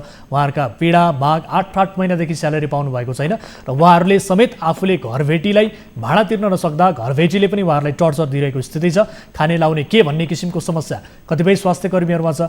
यो अवस्थामा तपाईँको ट्रेड युनियन महासङ्घले जी फन्डले तपाईँ अध्यक्ष भएको हैसियतले तपाईँहरूले के पहल गरिरहनु भएको छ, यो संस्थाले चाहिँ के गरिरहेको छ सर? अहिले के पहल गरिरहेको छ भन्नुभन्दा फेरि पनि हामी अनुरोध गरिरहेका छौँ कि यो वार्ताबाट समस्या समाधान गरोस्, नभए चाहिँ यसलाई चाहिँ निकास निकाल्ने तरिका के हो, छलफलको माध्यमबाट अगाडि बढौँ। यदि उहाँ चलाउनै सक्नुहुन्न भने यो संस्था चाहिँ अब बन्द गर्ने पनि अधिकार दिएको छ, त्यो बाटोतिर अगाडि बढौँ भन्ने चाहिँ हाम्रो हो। त्यही प्रयासमा हामी नेपाल ट्रेड महासङ्घ मात्र होइन, नेपालका सम्पूर्ण ट्रेड युनियनहरूकै आवाजका साथ हामी अगाडि बढिरहेका छौँ। अब तपाईँहरू विशेष गरी अब यो भनौँ न स्वास्थ्य कर्मीहरूको हितका लागि भन्नुहुन्छ, श्रमका लागि, श्रमिकहरूको हितका लागि भनेर तपाईँहरूले ट्रेड युनियन बनाउनु भएको छ। तर राजधानीमै यसरी राजधानीको मुटुमै रहेको अस्पताल, जो अस्पताल नेकपाका नेता सांसदले चलाएका छन् र सँगसँगै नेकपा स्वास्थ्य विभागका प्रमुख समेत आफू रहेका छन्, उनकै अस्पतालबाट यो किसिमको अभिगत हुनु र उनकै अस्पतालबाट स्वास्थ्य कर्मी चिकित्सकहरू प्रताडित हुनु, यो यहाँहरूको जिम्मेवार, यहाँहरूको यो अलिकति गम्भीरता नपुगेको हो कि के हो सर? यो पहल नपुगेको हो कि यहाँहरूको दबाब दिने शैली नभएको हो कि दबाब दिन नसक्नु भएको हो कि के हो सर? होइन, अब निर्णय कार्यान्वयन नहुनु त अब कार्यान्वयन नभएसम्मका निमित्त त परिणाम नआउँदासम्म त अब दबाब नपुगेको भन्नु, पहल नपुगेको भन्न सकिन्छ। तर यदि पहल नपुगेको हो भने जुन अहिले चाहिँ रिले अनसन भइरहेको छ त्यसमा हाम्रो पनि समर्थन छ, हाम्रै अब त्यसमा इन्भल्भमेन्ट पनि छ। त्यस कारणले गर्दा म फेरि पनि अनुरोध गर्न चाहन्छु, यसलाई अब पहल नपुगेको भनिरहने सन्दर्भमा यो चाहिँ सिङ्गो एउटा व्यक्तिको कारणले गर्दा जुन ढङ्गले सिङ्गो पार्टीकै बदनाम भइरहेको छ, यो चाहिँ बदनामलाई चाहिँ रोक्नका निमित्त पनि म सम्बन्धित निकायलाई पनि अनुरोध गर्न चाहन्छु र सम्बन्धित पक्षलाई पनि भन्न चाहन्छु र उहाँ संलग्न रहेको पार्टीको पनि ध्यान आकर्षित गर्न चाहन्छु। अब योभन्दा सर ठिक छ, यतिले पनि सुनिएन भने फेरि अब हामी अर्को पहल लिन बाध्य नपारियोस् भन्ने अनुरोध पनि गर्छु। विनोद सर एकैछिन होल्डमा रहनु होला। हामीसँग यति बेला श्रम सम्बन्ध महाशाखाका प्रमुख विनोद प्रकाश सर जोडिनु भएको छ, उहाँसँग पनि कुराकानी गर्छौँ। विनोद सर स्वागत छ यहाँलाई कार्यक्रममा। हजुर धन्यवाद। अब विशेष गरी हामीले अब स्वास्थ्य कर्मीहरू जो फ्रन्ट लाइनमा रहनु भएको छ, यति बेला यो कोभिडको समय छ, यहाँहरूलाई पनि थाहा छ स्वास्थ्य कर्मीहरू आफ्नो ज्यानै जोखिममा राखेर फ्रन्ट लाइनमा काम गरिरहेका छन्। तर तिनै स्वास्थ्य कर्मीहरू कतिपय अस्पतालबाट पारिश्रमिक नपाएर प्रताडित बनेका छन्, कतिपय अस्पतालबाट जागिरबाट निकालिएर प्रताडित बनेको स्थिति छ। हामीले कुराकानी गरिरहेका छौँ यति बेला मनमोहन सामुदायिक मेमोरियल अस्पतालको, जहाँ 8 महिनादेखि स्वास्थ्य कर्मीहरूले तलब नपाएको विषय छ र ती स्वास्थ्य कर्मीहरू अहिले 4 दिनदेखि रिले अनसनमा समेत छन् सर। म तपाईँलाई जानकारी गराउँ, अब यो अवस्था सृजना हुनुको कारण चाहिँ के हो सर? धन्यवाद। म त्यससँग भर्खरै जोडिएको छु, तपाईँको मैले कार्यक्रम हेर्नु पाएको छैन अगाडिदेखि, तर अब अहिले जुन विषयवस्तु मैले उठाउनु भएको छ गम्भीर विषय हो यो। र विशेष गरी अहिलेको अवस्थामा तपाईँले जुन अहिले भन्नुभयो, यो कोभिडको अवस्थामा जुन स्वास्थ्य कर्मीहरूले जुन सेवा प्रवाह गराउनु भएको छ, फ्रन्टलाइनमा रहेर त्यसलाई मद्दत गर्दा पनि उहाँहरूले पाउनुपर्ने सेवा सुविधाहरू र पारिश्रमिकहरू सबै निकायहरूले जहाँ जहाँ उहाँहरू जुन प्रतिष्ठानमा आबद्ध हुनुहुन्छ त्योसँग लिनुपर्छ। मैले एउटा संस्था मात्रै कुरै छैन र उहाँहरूले संस्था अनुसारको पारिश्रमिक पाउनु भएको छैन भने श्रम अनुसारका प्रावधानहरू अनुसार श्रम कार्यालयहरूमा उहाँहरूले दिन सक्नुहुन्छ। त्यसपछि मात्र श्रम कार्यालयले सम्बन्धित प्रतिष्ठानलाई र सम्बन्धित श्रमिकलाई बोलाएर कुरा गर्ने र त्यसको चाहिँ छुनफानो गर्ने कामहरू गर्ने हुन्छ। र अहिले मैले एक मात्र भन्न सक्छु त्यस्तो उहाँहरूले चाहिँ श्रम कार्यालयमा मलाई जानकारी छैन होइन। त्यस्तो छ भने उहाँहरूले आजसम्म भएको क्षमताका प्रावधानहरूलाई कार्यान्वयन गर्ने सम्बन्धमा सर उहाँहरूले श्रम कार्यालय टेकुमा म तपाईँलाई जानकारी गराउँ श्रम कार्यालय टेकुमा चाहिँ उजुरी समेत दिएको स्थिति छ। उहाँहरूले 4 दिन भइसक्यो तर पहुँचका आधारले गर्दाखेरि त्यो उजुरीको पनि सुनवाई नभएको भन्ने किसिमको गुनासो यति बेला स्वास्थ्य कर्मीहरूको रहेको छ। यो अहिले यसको उजुरीको छानफान गर्ने काम चाहिँ श्रम कार्यालयहरूले गर्ने हो होइन। अहिलेको अधिकार उहाँहरूलाई श्रम कार्यालय पुग्ने अधिकार छ। यहाँले यो विषयमा श्रम कार्यालयमा बुझ्नुभयो हुन्छ नभए त्यस्तो छ भने हामीहरूलाई पनि पत्रकार गर्नुपर्ने हामीहरू पनि श्रम कार्यालयहरूलाई यो विषयमा के भइरहेको छ किन काम भइरहेको छैन अथवा तिनीहरू भएको छ त्यसलाई पुगाउनलाई मन्त्रालयले पनि आजबाट पहल सहयोग गर्नेछ। यो त अब कानुनका कुरा भयो तर कानुन बुझेकै मान्छे जो नेकपाका सांसद छन् विशेष गरी यो नेकपा स्वास्थ्य विभाग प्रमुख पनि छन् धादिङबाट निर्वाचित सांसद पनि हुनुहुन्छ। कानुन बुझेकै मानिसले चलाएको उनकै नेतृत्वमा रहेको विशेष गरेर अस्पतालले यस किसिमको स्वास्थ्य कर्मीहरूलाई दुःख दिनु पीडित बनाउनु यो त बडो विडम्बनाको विषय हो सर। यो अब कुनै पनि व्यक्तिले कुनै पनि संस्थाले कुनै पनि उद्योग प्रतिष्ठानले यस्तो गर्नु विडम्बनाको कुरा नगर्नु मैले भनेको तर तपाईँले चाहँदा नाम लिनुहुन्छ। अहिले हामी एक पश्चिम मात्र कुरा गर्दैछौँ मैले तपाईँको मात्रै कुरा सुनिरहेको छु अथवा श्रमिकहरू मात्रै कुरा सुनिरहेको छौँ हामी भने के भएको भन्ने कुरा हेर्न त श्रम कार्यालयले हेर्ने होला हेर्छ होइन। त्यसमा उहाँहरूले आफ्नो प्रमाणहरू ल्याउनु होला उहाँहरूले आफ्नो कुरा राख्नु होला। त्यसैले त्यसको एउटा ड्यु प्रोसेसमा गएर मात्रै निराकरण गर्न सकिन्छ। कुनै व्यक्ति संस्था अथवा कुनै राजनीतिक व्यक्तिको मात्र कुरो भएन हो यो समुद्रमा कानुन कार्यान्वयन कुरा पनि हो।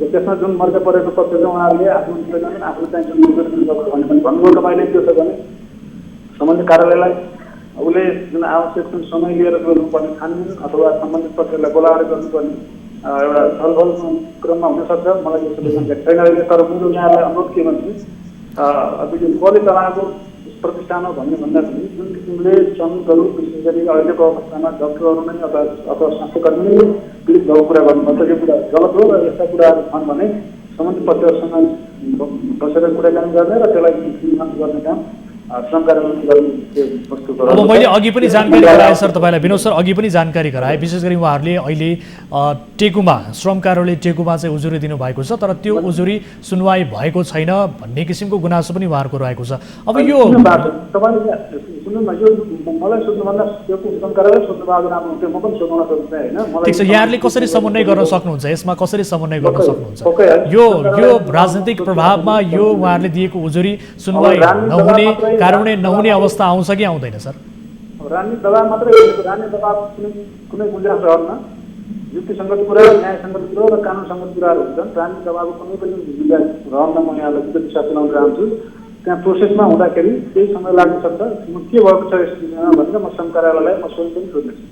हस् यो समय र जानकारीका लागि धन्यवाद। र यहाँ श्रम कार्यालयले विशेष गरी यस विषयमा विशेष रूपमा चासो लिनेछ भन्ने किसिमको विश्वास हामीले लिएका छौँ। दर्शकबिन यति बेला हामीसँग हुनुहुन्थ्यो विनोद प्रकाश सिंह श्रम सम्बन्ध महाशाखाका प्रमुख हुनुहुन्छ उहाँसँग हामीले कुराकानी गऱ्यौँ। र यति बेला भने हामीसँग विनोद श्रेष्ठ अध्यक्ष नेपाल ट्रेड युनियन महासङ्घका जीफन्डका लाइनमै हुनुहुन्छ। अध्यक्षजी सुन्दै हुनुहुन्छ उहाँले भन्नुभएको कुराहरू सुन्नुभयो? उहाँको क्लियर चाहिँ मैले चाहिँ सुनिनँ तपाईँको कुरा चाहिँ सुने। हजुर अब विशेष गरी उजुरी पनि दिइएको रहेछ होइन श्रम कार्यालय टेकुमा तर त्यो उजुरी पनि सुनवाई भएन भन्ने कुरा छ। हुन त श्रम कार्यालयले यसमा समन्वय गर्नेछ भन्ने किसिमको प्रतिबद्धता भर्खरै विनोद प्रकाश सिंहजीले बताउनु भएको छ। अब कसरी अगाडि बढ्ने त यो विषयमा विशेष गरी अब यो कुरा के हो भने भन्दा जुन बेला तलब चाहिँ प्राप्त भएन त्यही बेलादेखि हामीले श्रम कार्यालय मार्फत चाहिँ हाम्रो चाहिँ समस्याहरू अवगत गराउँदै पनि श्रम कार्यालय श्रम मन्त्रालय नै यो समस्यासँग चाहिँ जानकारी छैन भन्ने कुरो म मान्दिनँ। जानकारी हुँदै पनि श्रम मन्त्रालय नेपाल सरकारका चाहिँ विङ्सहरू चाहिँ राम्रोसँग चाहिँ अब जुन ढङ्गले काम गर्नु पर्यो त्यो काम गरिरहेको नदेखिएकै कारणले गर्दा त्यसको परिणाम नआएकै कारणले गर्दा अहिले रिले अनसनमा चाहिँ परेको हो। अहिले उहाँले चाहिँ अब जिम्मेवार व्यक्तिले अब पहल गर्छौँ भन्ने कुरा चाहिँ अब आशाको कुरा मात्रै हो। यो आशालाई चाहिँ भरोसा गर्न सकियोस्, हामी शुभकामना दिन चाहन्छौँ र चाँडोभन्दा चाँडो यो दसैँभन्दा अगाडि नै यो जम्मै समस्या समाधान गरेर एउटा छिटोमा पुर्याइएन भने फेरि अब हामी ट्रेनहरूको तर्फबाट फेरि नयाँ कदम चाल्न बाध्य नपराएको। अहिले त हामीले रिले अनसन मात्र गरेका छौँ। त्यो यो स्थिति पार भयो भनेदेखि त फेरि चाहिँ हाम्रो अनसनकै कुरा पनि अब आउन सक्छ। त्यसकारण त्यो ठाउँमा नपुग्नका निमित्त नपुर्याउनका निमित्त म सम्बन्धित सबै सरकारवालाहरूको ध्यान आकर्षण गर्न चाहन्छु। सर अब तपाईँले विशेष गरी अब यो आशा गर्ने कुरा भयो, आशालाई भरोसा मात्र गर्न सकिने भयो भनेर भनिरहँदा अलिकति यसमा केही राजनीतिक प्रभाव पनि हुन सक्नेतर्फ सङ्केत पनि गर्नुभयो, किनभने उजुरी दिइएको छ, त्यसको सुनवाई भएको छैन, कार्यान्वयन भएको छैन भन्ने हिसाबले अब हेरेरै बसिरहने हो त। विशेष गरी ट्रेड युनियनको भूमिका चाहिँ के रहन्छ? अलिकति कसरी दबाब दिन नपुगेको हो कि अथवा यहाँले अलिकति सशक्त रूपमा यो आवाजलाई उठाउन नसक्नु भएको हो कि? किनभने यो त काठमाडौँ जस्तो ठाउँमा जहाँ मिडियाको आँखा पुगेको छ। मैले तपाईँलाई फेरि पनि भन्छु, हेरेर बसेको स्थिति भए त अहिले चाहिँ रिले अनसनसम्मको स्थिति हुने नै थिएन। दबाब नपुगेको हो कि? होइन, दबाब नपुगेको भन्न सकिन्छ। अब योभन्दा बढी दबाब कसरी गर्ने? फेरि चाहिँ त्यहाँ चाहिँ अब गिराइमा आयो भने गिराइ पनि हेर्नुपर्ने हाम्रा स्वास्थ्य कर्मीको चाहिँ स्थिति होला। अब अरू क्षेत्र र यो स्वास्थ्य क्षेत्र चाहिँ अलिकति फरक परेको कारणले गर्दा पनि यो चाहिँ स्थिति भएको भन्नुहोस् न। अब एउटा चाहिँ मनमोहन अप्ठ्यारोको कारणले गर्दा अब यो कोभिड लागिरहेको अवस्थामा देशभरि असर गरिरहेको अवस्थामा हामीले देशभरिका हडताल स्वास्थ्य क्षेत्र बन्द गर्न पनि सक्ने स्थिति रहेनौँ। त्यस कारणले गर्दा पनि यो हाम्रो चाहिँ यो अलिअलि चाहिँ यो चाँडै चाहिँ नरम ढङ्गबाट जानु बाध्यताको पनि उपज, हाम्रो आन्दोलनको बाध्यता पनि भयो। त्यस कारणले गर्दा अब यो बाध्यताको पराकाष्ठमा पुग्ने भनेको योभन्दा चर्को दबाब दिने होला। यो चर्को दबाब दिने भनेको चाहिँ हडताल सबै स्वास्थ्य कर्मीहरूले चाहिँ आफ्नो चाहिँ काम छोड्ने होला। त्यसकारण त्यो तहसम्म पनि जान नपर्नका निमित्त सुरुमा हामीले केही तहसम्म नआऊ भन्नका निमित्त श्रम कार्यालय गयौँ, श्रम मन्त्रालय गयौँ, व्यवस्थापकहरूसँग चाहिँ पटक पटक तपाईँहरूले व्यवस्थापकीय पक्षसँग, प्रशासनका निकायहरूसँग कुराकानी गर्ने कोसिस गर्नुभयो? तपाईँहरू सम्पर्कमा आउने कोसिस गर्नुभयो आफ्नो तर्फबाट? किन नगर्यौँ? हामीले त पटक गऱ्यौँ, सयौँ पटक गऱ्यौँ। तर चाहिँ अब कहिले बिरामीको नाममा, कहिले के को नाममा उहाँहरू आउनु भएन। आए पनि कुरा नमिल्ने स्थिति आयो। र ठिक छ, सुरुको त तपाईँलाई भनौँ निष्कासित मजदुरहरूकै सन्दर्भमा पनि चलाउन सक्दैन भने केही कटौती गरेर भए पनि जाने भन्ने सहमति पनि हामीले जनाउँदा छौँ। निकालेका मान्छेलाई सुत्दा चाहिँ उहाँले चाहिँ तलब दिन सक्दैन भन्ने खालको त यो त अति भयो नि। त्यस कारणले गर्दा यो चाहिँ अब अहिले यहाँसम्म आइपुगेको छ। तपाईँले भन्नुभयो जस्तै चाहिँ अब दबाब बनाइके हो, कडा बनाइके हो भन्ने कुरा अब बिस्तारै चाहिँ अब थप कामहरू चाहिँ अगाडि बढेपछि मात्रै चाहिँ देखिन्छ। ठिक छ, हस्, यो समय र जानकारीका लागि धन्यवाद। र तपाईँहरूको यो संस्थाको विशेष ट्रेड युनियनको आवाज स्वास्थ्य कर्मीहरूको पक्षमा बुलन्द भएर अझ बढी सशक्त रूपमा अगाडि आओस्, हामी यही शुभकामना दिन चाहन्छौँ। र यति बेला हामीसँग हुनुहुन्थ्यो विनोद श्रेष्ठ, अध्यक्ष नेपाल ट्रेड युनियन महासङ्घ जी-फन्डका, र उहाँहरूसँग कुराकानी गऱ्यौँ। र उहाँले पनि बताएअनुसार अहिले अस्पताल प्रशासन यस विषयलाई लिएर सम्पर्कमा आउन चाहिरहेको छैन, उसले खुलेर बोल्न चाहिरहेको छैन, यसबाट पन्छिरहेको स्थिति छ। हुन त घरबेटीलाई समेत 2 वर्षको भाडा नतिर्ने किसिमको यस किसिमको मनसाय रहिसके पछाडि ती स्वास्थ्य कर्मीहरूको पीडा कसरी सम्बोधन होला, यो बडो गम्भीर प्रश्न यति बेला उब्जिएको स्थिति छ। यद्यपि स्वास्थ्य कर्मीहरू पनि आफ्नो माग अगाडि सार्दै पारिश्रमिक पाउनुपर्छ, आफूले गरेको दुःख परिश्रमको फल पाउनुपर्छ भन्दै यति बेला 4 दिनदेखि रिले अनसनमा बसेको स्थिति छ। हामीले यो विषयलाई पक्कै पनि फलोअप गर्नेछौँ। निरन्तर रूपमा कार्यक्रमको सुरुवातदेखि नै महत्त्वका साथ यसलाई हामीले फलो गरिरहेका छौँ र आज यस विषयमा विस्तृत रिपोर्ट पनि यहाँहरू समक्ष प्रस्तुत गरेर देखायौँ। अहिले हस्पिटल खाली हुने अवस्थामा पुगेको छ, त्यहाँ पेसेन्जरहरू पनि छैनन्, तर स्वास्थ्य कर्मीहरू भने करिब 80 भन्दा बढी स्वास्थ्य कर्मीहरू त्यहाँ रिले अनसनमा बसेको स्थिति छ। आफूले गरेको कर्मको परिश्रमको फल अथवा पारिश्रमिक तलब पाऊँ भन्ने माग सार्दै। दर्शकबिन, यो विषयलाई पक्कै पनि फलोअप गर्नेछौँ कार्यक्रम कल 24 मार्फत। र आजको अर्को महत्त्वपूर्ण विषय पनि रहेको छ, यो विशेष गरी सिराहाको प्रसङ्ग रहेको छ। यो विषय यहाँ प्रस्तुत गर्न चाहन्छौँ। कार्यक्रम कल 24 ले समाजमा भइरहेका अत्याचार, भ्रष्टाचार, अनियमितता लगायतका विषयमा खबरदारी गर्दै आइरहेको छ। समाजमा भइरहेका विभिन्न घटनाको विषयमा आम दर्शकले चासो दिएर हामीलाई जानकारी गराउँदै आउनु भएको छ। हामीले सकेसम्म आम दर्शकको गुनासो सम्बन्धित निकायसम्म पुर्याउँदै आएका छौँ। हाम्रा टिभी जर्नलिस्ट सोही विषयको तथ्य सत्य के हो त्यसलाई केलाउँदै फलोअप गर्ने गरेका छन्। यस्तै सिराहाको एउटा प्रसङ्ग छ। सिराहाको मिर्चैया नगरपालिका 2 मा अज्ञात समूहद्वारा विद्यालयको भवन तोडफोडको भएको खबर हामीलाई प्राप्त भएको छ। के रहेछ वास्तविकता, त्यही विषयमा तयार पारेको यो अर्को रिपोर्ट हेर्नुहोस्। अज्ञात समूहद्वारा सिराहाको मिर्चैया नगरपालिका 3 मा रहेको राघव आधारभूत विद्यालयको निर्माणाधीन भवन तोडफोड भएको छ। 16 लाखमा निर्माण भइरहेको 2 कोठे भवनलाई सोमबार राति अज्ञात समूहले तोडफोड गरेको विद्यालय समितिले जनाएको छ। विद्यालय निर्माणका लागि तयार राखेका ट्रस र इटा तोडफोड भएको विद्यालयका प्रधानाध्यापक शङ्कर यादवले जानकारी दिएका छन्।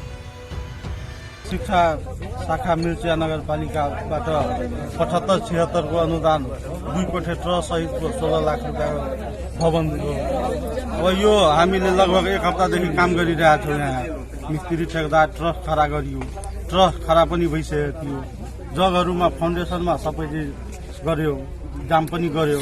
तर राति 10-11 बजे को करिबमा यो ट्रस दक्षिणपट्टि विद्यालयको कम्पाउन्डमै दक्षिणपट्टि झरेको रहेछ। बिहान मलाई मेरो कासाले फोन गर्दा मैले थाहा पाएको। विद्यालय जस्तो संवेदनशील क्षेत्रलाई पछिल्लो स्थानीय राजनीतिक दलहरूले आफ्नो अखडा बनाइरहेका छन्। विद्यालयमा हुने कर्मचारी नियुक्तिदेखि विद्यालय व्यवस्थापनको अध्यक्ष राख्ने सम्मका विषयमा हानथाप गरिरहेका छन्। त्यही विषयलाई लिएर विद्यालय राजनीतिक दलको आक्रमणमा परिरहेको छ।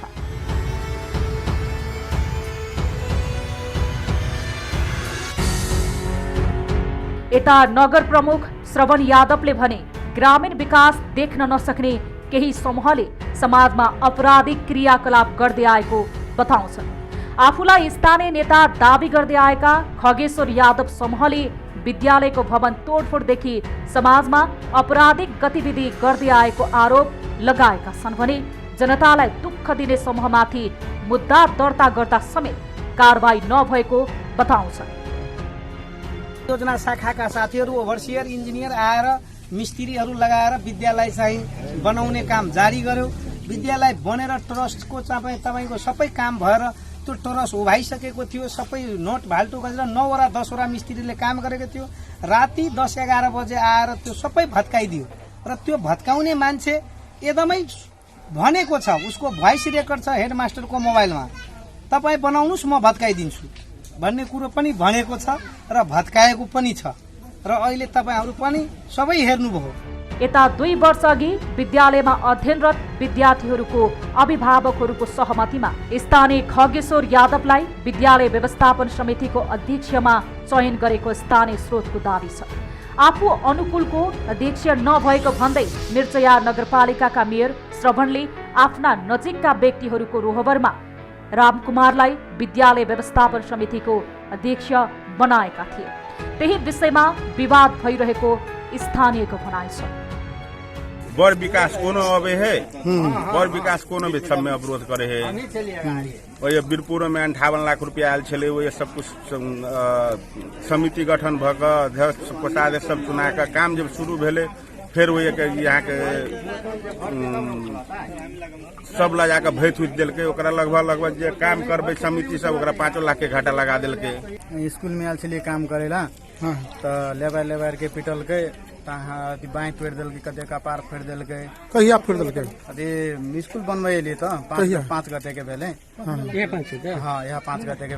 यता खगेश्वर यादवले भने मिर्चैया नगरपालिकाले सम्पन्न गरेको कार्य प्रगति हिसाब किताब माग गर्दा आफ्नो राजनीतिक भविष्य चौपट पार्न मेयर पक्षका व्यक्तिहरूले विद्यालयको ट्रस्ट तोडफोड गरेको खगेश्वर यादव बताउँछन्। साथै 4 दिन अघि नगर प्रमुख पक्षका व्यक्तिले केही दिनभित्र आफूलाई प्रहरीले पक्राउ गर्ने धम्की आएको खगेश्वरको भनाइ छ। हामीहरूलाई त्यसमा कुनै अपराध छैन। हामीहरूलाई प्रशासन मित्रहरूलाई भन्छु कि हामीहरूले केही गरेको छु भने हामीहरूलाई तुरुन्तै कारबाही गर्नुस् र जेल चलान गर्नुस्। केही हामीहरू भोग्नको लागि तनाव छु, तर मेयरको इसारामा हामीहरूलाई सताउनुस्। सत्ताको हामीहरूले विरोध गरेको छैन। हामीहरू व्यक्तिगत मेयरले आफ्नो चरित्रहीनले अरूलाई चरित्रहीन बनाउन खोजेको छ। पारदर्शिता, सुशासन र जनपक्षीय काम गर्न दबाव सृजना हुने गरी जनता समाजवादी पार्टीले केही महिनादेखि मिर्चया नगरपालिका लक्षित गर्दै आएको आन्दोलनका गतिविधिमा खगेश्वरले अग्रस्थानमा रहेर भूमिका निर्वाह गर्दै आएको स्थानीयहरूको भनाइ छ। खगेश्वर र मेयर श्रवणको राजनीतिक विवाद वर्षौंदेखि हुँदै आएको स्थानीयहरू बताउँछन्।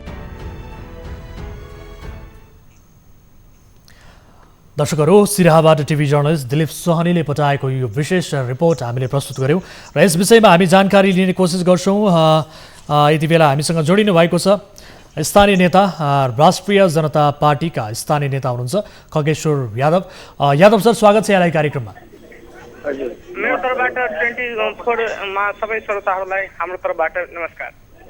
हजुर, अब यो विद्यालयको 2 कोठे भवन तोडफोड गरियो सर, किन गरियो सर? जनताले दुःख पसिनाले बुझाएको पैसा विद्यालयलाई यसरी तोडफोड गरियो सर, किन सर? सर, योमा अब भन्नुहुन्छ भने तोडफोड अब सार्वजनिक सम्पत्तिमा तोडफोड हामीहरू जस्तो नेता गर्ने त्यस्तो छैन। हामीहरू त यो भ्रष्टाचारीको विरुद्धमा लड्दै आएको छु पहिलेदेखि नै। त्यही मेयरको खिलाफमा मेयरले पहिले पनि भ्रष्टाचारी गर्दै आएको सन्दर्भमा हामी राघोपुरमा पहिले पनि त्यसलाई के विकास निर्माणको कागजपत्रहरू खोजेको थियो। अनि त्यही सिलसिलामा स्कुलको पनि अब विवाद थियो कि 2वटा अध्यक्ष, एउटा अध्यक्ष म छु, अर्को दिन मेयरले फेरि बनाएको छ। अनि त्यही सिलसिलामा हामीहरू त्यो सार्वजनिक सुनवाई कार्यक्रमबाट अथवा अदालतमा मुद्दा दिएको छु। त्यो प्रक्रियाबाट हामीहरू गएको छु। ठिक छ, तपाईँको कुरा एकैछिनमा सुनौला यादवजी तपाईँको कुरा। यति बेला हामीसँग विद्यालय व्यवस्थापन समितिका अध्यक्ष रामकुमार यादव पनि जोडिनु भएको छ। अध्यक्षजी, स्वागत छ यहाँलाई कार्यक्रममा। अध्यक्षजी, स्वागत छ यहाँलाई कार्यक्रममा। धन्यवाद। हजुर, अब यो विद्यालयको 2 कोठे निर्माणाधीन भवन तोडफोड गरियो भनेर भनिएको छ, कसले गर्यो, किन गर्यो सर? पहिला पनि यो खगेश भन्ने मान्छेले ठेकेदारलाई पनि धम्की दिन्थ्यो। हजुर, सरलाई पनि धम्की दिन्थ्यो, तिमीहरू बनाउँछौ म भाँची दिन्छु भन्थ्यो के। हजुर, कसले? खगेश सरले। खगेन्द्र सर हाम्रो लाइनमै हुनुहुन्छ। खगेन्द्र सर सुन्दै हुनुहुन्छ? हजुर, उसले भन्या हो। हजुर, किनभने भोइस रेकर्ड पनि छ। खगेश्वर सर हाम्रो लाइनमै हुनुहुन्छ यति बेला। खगेश्वर सर सुन्दै हुनुहुन्छ? सर, तपाईँ नेता हो कि तपाईँ गुन्डा हो सर? सर, त्यही म भनिरहेको छु सर। त्यो जुन कुरा भनिरहेछ नि सर, त्यो वास्तविकतामा त्यो ठिका पनि लागेको छैन सर, त्यो झुटो कुरो हो। कसरी झुटो हुन्छ सर? विद्यालय व्यवस्थापन समितिका अध्यक्षज्यूले भनिरहनु भएको छ। होइन, व्यवस्थापक समितिको अध्यक्ष यो 2वटा छ सर। पहिलेको अध्यक्ष म छु सर, मेरो पनि चलानी नम्बर 696 सर।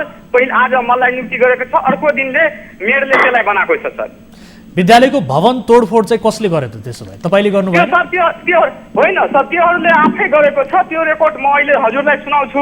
त्यसले कसले गरेको छ, कसको संलग्नता छ, त्यो रेकर्ड म यसको अर्थ तपाईँले चाहिँ भवन तोडफोड गरेको होइन, अर्का अध्यक्ष हाम्रो रामकुमार यादव सरले गर्नुभएको तोडफोड, यही भन्न खोज्नु भयो? होइन, कसले गर्यो? विद्यालयको भवन तोडफोड चाहिँ कसले गर्यो सर? निर्माणाधीन भवन सर त्योहरूले नै गरेको होला। अब त्यसले फसाउने दृष्टिकोणले हामीहरू किनभने अदालत प्रक्रियाबाट गएको छु।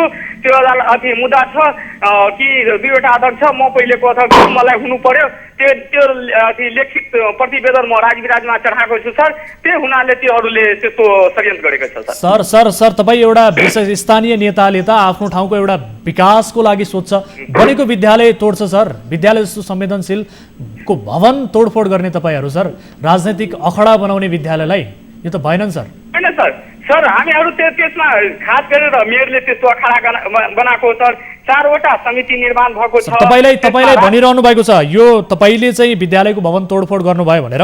अर्का अध्यक्ष हुनुहुन्छ रामकुमार यादव, दुईजना अध्यक्ष हुनुहुँदो रहेछ विद्यालय व्यवस्थापन समितिको। मेरो कुरा सुन्नु न सर, यहाँ 4 जना पहिले सदस्य बनाएको छ। एउटा रामसिंह ठाकुर, हजुर, ज्येष्ठ नागरिक हो। राजकुमार पासवान हो अर्को, त्यो बाट छानिएको। हजुर, समिन्द्रा देवी मण्डल हो। तपाईहरूको यो आन्तरिक राजनीतिक प्रतिशोधले, तपाईँहरूको पदको लडाईँले विद्यालय जस्तो संवेदनशील क्षेत्र, शान्ति क्षेत्रमा तपाईँहरू यस किसिमको अभिगत गर्ने सर, यो त भएन सर। सर हामीहरू त्यसमा कुनै त्यस्तो तरिकाले केही गरेको छैन। त्यो किन गर्नु भएको छैन? विद्यालयको निर्माणाधीन भवन तोडफोड गरिएको छ, हामीले दर्शकहरूलाई देखाइरहेका छौँ टेलिभिजन स्क्रिनमा। तपाईँ भन्नुहुन्छ केही पनि भएको छैन, त्यहाँका स्थानीयले बोलिरहेका छन्, ती स्थानीयहरू बोल्नेहरू पनि झुटो हुन् त्यसो भए? हो सर, एकदम छ। स्थानीयमा आएर सर यहाँ सोध्नु गुनासो गर्नु स्थानीयले सर टेलिभिजन स्क्रिनमा हेर्नु होला, फुटेज हेर्नु होला। यदि टेलिभिजन नजिक हुनुहुन्छ भने तपाईँ टेलिभिजन स्क्रिन हेर्नु होला। यति बेला हामीले दृश्यमा देखाइरहेका छौँ दर्शकहरूलाई, त्यहाँ बन्दै गरेको भवन, निर्माणाधीन भवन तोडफोड भएको छ, हेरिरहनु भएको छ टेलिभिजन।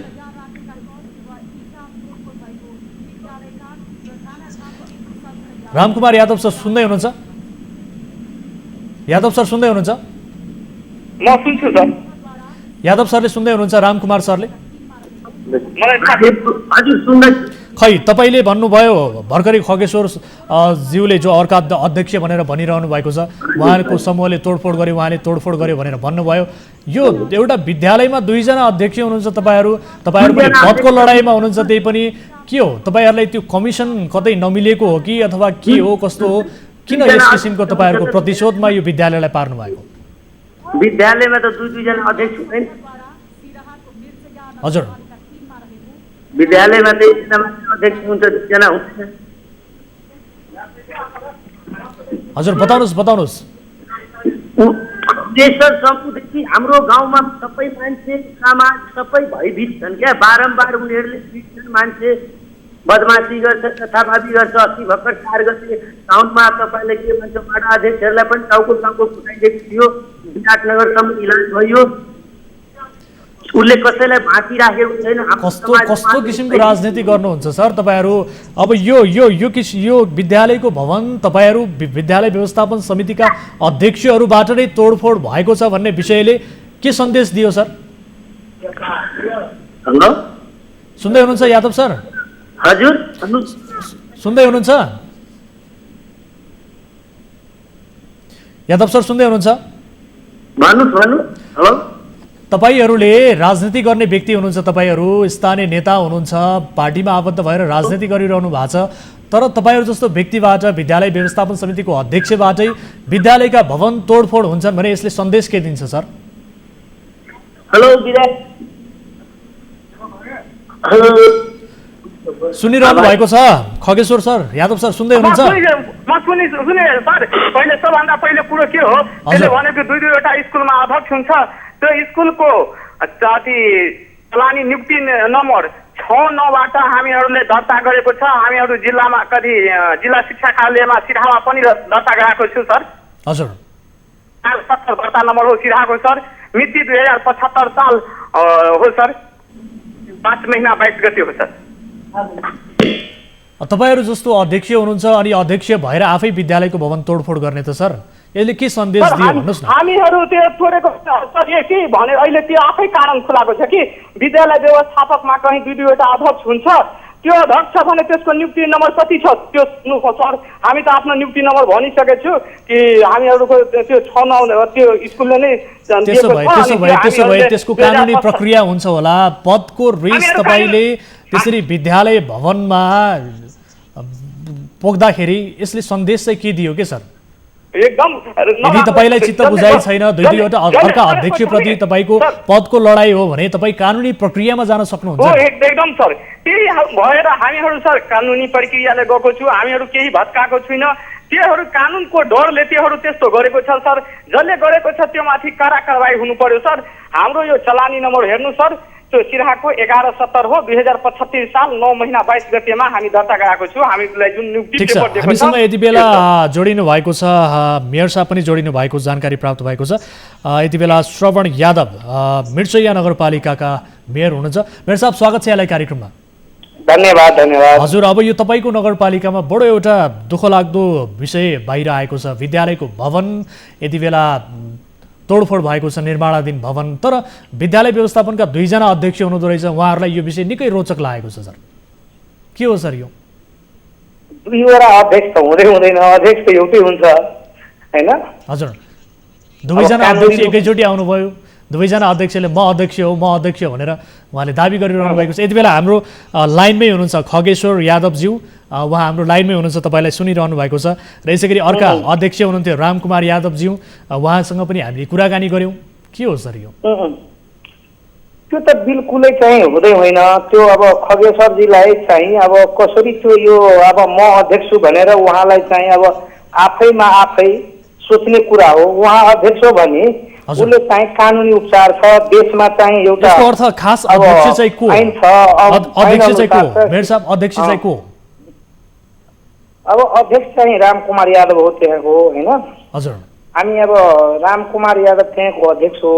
हजुर। अब कानुन सम्बद्ध जो भएको छ उहाँलाई अनुमति भेटेको छ, त्यो नियम र शिक्षा नियमावली अनुसार भएको छ, त्यसलाई मान्नुपर्छ सबैले। अब आफैमा आफै म हुँ भनेर त भन्नु हुँदैन। अब यति बेला खगेश्वरजी जो हुनुहुन्छ पहिलाको अध्यक्ष हुनुहुन्थ्यो, उहाँले अध्यक्ष पद छोड्न मान्नु पनि भएको छैन, तर तपाईँले चाहिँ आफ्ना मान्छेलाई नियुक्त गर्नुभयो, रामकुमारजीलाई नियुक्ति गर्नुभयो भन्ने किसिमको स्थानीय पनि आरोप छ। र स्थानीय अभिभावकहरूले पनि विशेष गरी खगेश्वर यादवलाई नै उहाँहरूको सहमतिमा चयन गरेको अध्यक्षमा भन्ने किसिमको कुरा पनि छ। तपाईँको पनि अलिकति चलखेल देखियो, स्थानीयले आरोप लगाइरहेका छन् आफ्नो मान्छेलाई तपाईँले अध्यक्ष बनाउनु भएको छ, आफन्तलाई अध्यक्ष बनाउनु भयो भन्ने किसिमको, नजिकका मान्छेलाई अध्यक्ष बनाउनु भयो भन्ने किसिमको आरोप छ नि सर। अब तपाईँ चाहिँ काठमाडौँ बसेर त भएन, काठमाडौँ बसेर होइन, हामीले दृश्य देखाइरहेका छौँ, रिपोर्ट नै प्रस्तुत गरिरहेका छौँ। मेयर साहब अब पक्ष र प्रतिपक्षको भूमिकामा लाग्यो भने त हुँदैन। विद्यालय जस्तो पवित्र संस्था हो, विद्यालयको खगेश्वर यादवजी हामीसँग यति बेला लाइभमै हुनुहुन्छ, तपाईँको आवाजलाई उहाँले सुनिरहनु भएको छ। एकदम सुन्नै पर्छ उहाँको। तपाईँको अब अहिले पनि अब यो विद्यालयको सन्दर्भ मात्रै होइन, उहाँको अब अहिले नै तपाईँको अब त्यो हामीसँग जोड्नुभयो, तपाईँले उहाँलाई त्यो लाइभमा राख्नु भएको छ, त्यो धन्यवाद छ। तर चाहिँ अब उहाँको विषयमा यो जिल्लाको सिडिओ साहबसँग कुरा गर्दा पनि हुन्छ, एसपी साहबसँग गर्दा पनि हुन्छ, त्यो डिएसपी साहबलाई पनि जोड्नु पर्थ्यो। त्यसो भए मिर्चियाको डिएसपी साहबलाई जोडिदिनुहोस् न सर। यति गम्भीर विषयमा कुराकानी गरिरहेका छौँ सर। मेयर साहब म तपाईँलाई एकैछिन रोक्छु। गतिविधि के हो, गरेको के हो? मेयर साहब एकैछिन रोकिनु होला, एकछिन रोक्नु होला। मेयर साहब एकैछिन सुन्नु होला, एकैछिन सुन्नु होला।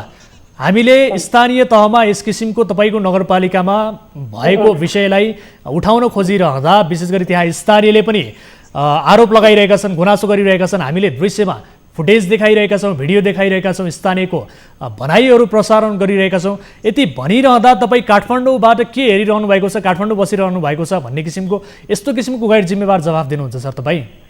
तपाईँले त्यस्तो भन्नु सक्नुहुन्छ? तपाईँ जुन आरोप प्रत्यारोपको कुरा गर्नु, आरोपको खण्डन गर्नुहोस् न त सर, आरोपको खण्डन गर्नुहोस्। हामीले लगाएको आरोप होइन, आरोपको खण्डन गर्नुहोस् न सर। धेरै बोल्नुहुन्छ तपाईँ, सुन्नुहोस् सर। सर तपाईँले भन्ने तपाईँले दिने जवाफको शैली चाहिँ मिलेन सर। तपाईँ धैर्यता राख्नुहोस्। तपाईँ जवाफले सुन्नुहोस्, तपाईँ धैर्यता राख्नुहोस्। ठिक छ, जवाफ दिनुहोस्, खण्डन गर्नुहोस्। सुन्नुहोस्, ठिक छ, सुन्नुहोस्, सुन्ने कोसिस गर्नुहोस्। क्या प्रश्न सोधेर मात्रै हुन्छ, एन्सर त दिन दिनुहोस्। जवाफ दिने शैली पनि अपनाउनुहोस्। मेयर साहब तपाईँलाई यति बेला थुप्रै टेलिभिजन हेर्ने दर्शकहरूले हेरिरहनु भएको छ। कोसिस गर्नुहोस् हैन, एन्सर सुन्ने चाहिँ धैर्यता गर्नुहोस्। त्यो तपाईँले अब मान्नु तपाईँको प्रश्न छ त्यहाँको विवाद सम्बन्धमा राघोपुरको आधारभूत विद्यालयको सन्दर्भमा। हजुर। त्यो आधारभूत विद्यालयको सन्दर्भमा हाम्रो शिक्षा जुन शाखा छ त्यो शाखाले समिति बनाउने हो, मेयरले बनाउने होइन। शिक्षा शाखाले भयो, उपस्थिति भेला भयो, कानुन सम्बद्ध बनायो, त्यहाँको वडाध्यक्ष, त्यहाँका हेडमास्टर छन्, शिक्षा शाखा छन्। त्यसमा चाहिँ खगेश्वर यादव या रामश्याम मोहन जसको चित्त बुझे छैन, म हुनुपर्ने, कानुन सम्बद्ध हुनुपर्ने, त्यसमा त्रुटि भयो या हाम्रो या आफ्नतलाई गरियो या कुनै चाहिँ चलखेल भयो भने त्यसको निमित्त चाहिँ उहाँले उजुरी दिन पाउँछ। उजुरी दिने काम चाहिँ उहाँलाई गर्नु पर्थ्यो, स्कुल भत्काउने होइन क्या। उसले उजुरी दिने काम गर्नुपर्छ, स्कुल भत्काइदिने काम गर्नु हुँदैन। नम्बर 1। नम्बर 2, तपाईँको त्यहाँको अभिभावक छ, त्यो 4 जना चाहिँ जनताबाट चुनिएर आएको जुन चाहिँ प्रतिनिधि प्रतिनिधित्व गर्ने चाहिँ जुन चाहिँ 4 वटा चाहिँ अभिभावकबाट चुनेर आएको छ सर नीति नियम सबै कुरा तपाईले बुझ्नु भएको छ मेयर साहब तपाईले नीति नियम सबै कुरा बुझ्नु भएको हो हैन अर्को कुरो के हो भने तपाईले फिल्डमा आएर हामीलाई टिभी जर्नलिस्टै बोलाएर एकपल्ट अनुगमन गर्नुस् सर हाम्रा टिभी जर्नलिस्टै हुनुहुन्छ उहाँले पठाउनु भएको रिपोर्ट हामीले प्रस्तुत गरेका छौं हामीले स्थानीयको गुनासो पनि छ हामीसँग भिडियो पनि छ बिना प्रमाण तपाईलाई बिना कारण तपाईले आरोप लगाउनु पर्ने केही पनि छैन तर तपाईमाथि के आरोप छ भने तपाईले आफ्ना आफन्तलाई त्यहाँ विद्यालय व्यवस्थापन समितिको अध्यक्ष चुनिदिनु भयो यो आरोप छ तपाई नीति नियमको कुरा भनिरहनु भएको छ नीति नियमको बारेमा तपाई जानकार छु भनिरहनु भएको छ तर आफ्ना मान्छेलाई तपाईले अध्यक्ष बनाउनु भएको छ भन्ने आरोप छ सर आफ्नो मान्छे सर रामकुमार यादव तपाईले आफ्नो मान्छे म भन्छु तपाईको मान्छे हो तपाई कसरी मलाई प्रमाणित गर्नुहुन्छ कि मेरो साहब सर भर्खरै अर्का अध्यक्ष हुनुहुन्छ आरोप छ स्थानीयको आरोप छ हामीले लगाएको आरोप हैन यो तपाईलाई एउटा गलतफहमी नहोस् हामीले लगाएको तपाईलाई आरोप हैन यो स्थानीयहरूले त्यहीबाट त्यहाँका जनताले स्थानीयले गरेका गुनासो तपाईले सुनाइरहेको छ बीचमा हामी छौं जनता हामीसँग छ जनता अहिले पनि हामीसँग छ जनताले जे जनवाद रोजेको छ त्यही हामी गरेका छौं तपाईले सिधै बुझ्नुस् मिर्सियाको मेयर साहबले जे गरेछ त्यो जनताको हितमा गरेछ र जनताको बहुदल जनवादको यो हिसाबले तपाईको जन विरोधी हामी होइन जनताको चाहिँ पक्षमा हामी नगर्ने होइन जनताको पक्षमै गरेको हो र जनताको पक्षमा भएको हुनाले त्यो विद्यालय भत्काइसकेको छ विद्यालय लडाइदियो त्यसबारेमा तपाईलाई जिज्ञासा छैन अनि यो समितिको कुरा गर्नुहुन्छ तपाई यहाँ विद्यालय तोडफोड गरेर चाहिँ भत्काइदियो त्यो खगेश्वर यादवले त्यो कुरा नगर्ने ठीक छ यति बेला ठीक छ खगेश्वर जी हाम्रो लाइनमै हुनुहुन्छ जोड्नु भएको छ खगेश्वर जी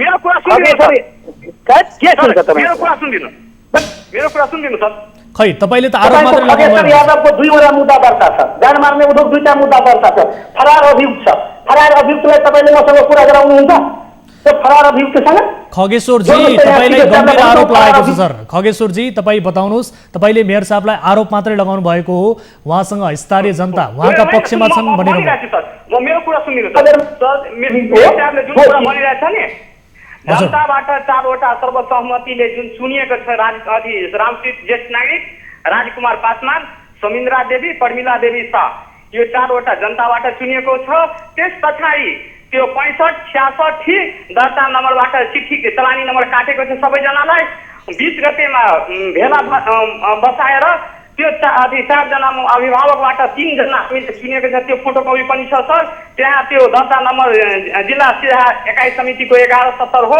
2065 साल 9 महिना 22 गतेमा सर हामीहरूलाई त्यो नियुक्ति पत्र दिएको छ सर एउटा कुरा यो हो फर्स्ट कुरो अर्को कुरा जुन मेयर साहबले भनेको छ कि पाकिस्तानले तोडफोड गरेछ भने मेयर साहबले खुद हेरेछ भने हामी तोडेछु भने हामीलाई कारबाही हुनु पर्यो यो अभियुक्तको कुरा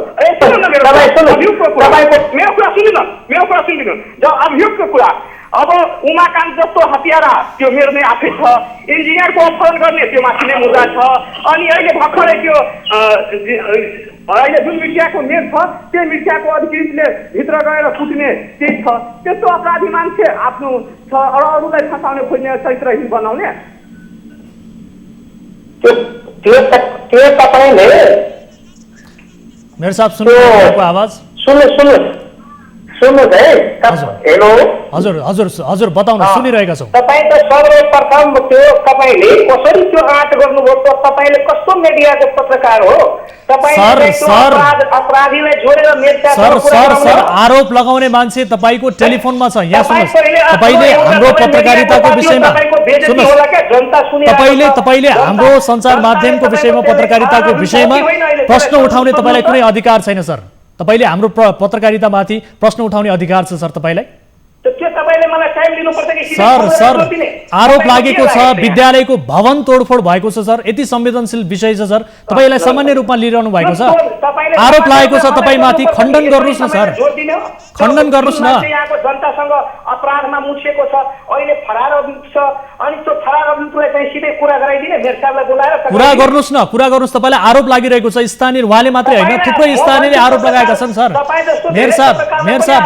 मेयर साहब तपाई आफूले आफूलाई एकदमै साहेबै मान्नुहुन्छ सर के हो सर? आरोप लागेको कुरा खण्डन गर्नु परेन? आफ्नो कामप्रतिको विश्वास हो सर, तपाईँ सही हुनुहुन्छ भने तपाईँले खण्डन गर्नुहोस्। आरोप लागेको त्यत्रो जनता तपाईँको पक्षमा छ भनेर भनिरहनु भएको छ सर। विद्यालयलाई भत्काउने हो, उसलाई चाहिँ चित्त बुझे छैन भने अदालत छैन। यो देशमा संवैधानिक कानुन छैन।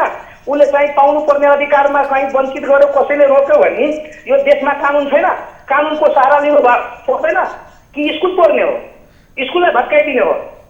सर, त्यही कुरा बुझ्नका लागि हामीले तपाईँसँग कुराकानी गरिरहेका छौँ। कपाल फुटाइदिने, वडा अध्यक्षहरूको चाहिँ सबै मान्छेलाई घाइते बनाइदिने, जान मार्ने उद्योग मुद्दा दर्ता छ 2टा। त्यो दर्ता भइसकेको मान्छे आफू घरमा बस्दैन, गाउँमा बस्दैन, त्यो फरार छ। अहिले फरार अभियुक्तलाई तपाईँले सर यो गाउँको कहानी हामीलाई नसुनाउनु होला। हाम्रो कन्सर्न चाहिँ विद्यालयसँग सम्बन्धित मात्रै हो सर। गाउँको यो सबै कुराहरू सर तपाईँसँगै लिएका छौँ टाइम, तपाईँसँग टाइम लिएका छौँ सर। सर, तपाईँको क्षेत्रमा के भइरहेको छ भन्ने विषयमा तपाईँसँग जानकारी नलिएर कोसँग जानकारी लिनु सर? धन्यवाद छ। तर तपाईँ सोच्नुहोस् त, त्यो जुन फरार अभियुक्त हो त्यसलाई सिधै सर तपाईँले आरोप लगाइसकेपछि उहाँसँग कुरा गराउनु परेन? आरोप लगाइसकेपछि तपाईँ आरोपको कुरा तपाईँ गर्नुहोस् न। सर आरोप लागेपछि तपाईँसँग बुझ्नु परेन सर? तपाईँले आफ्ना मान्छेलाई अध्यक्ष बनाउनु भएको छ सर। यो भएन सर, तपाईँको यो जवाबदेहिता भएन सर। तपाईँको जवाबदेहिता पक्कै भएन सर। अलि संवेदनशील भएर बुझाउनुहोस्, कुरा बुझाउनुहोस्। गर्नुपर्ने काम थियो त्यो त भएन सर। तपाईँको यो जवाबदेहिता पक्कै भएन सर। विषय प्रसङ्ग बुझ्नका लागि तपाईँलाई हामीले सम्पर्क गरेका छौँ।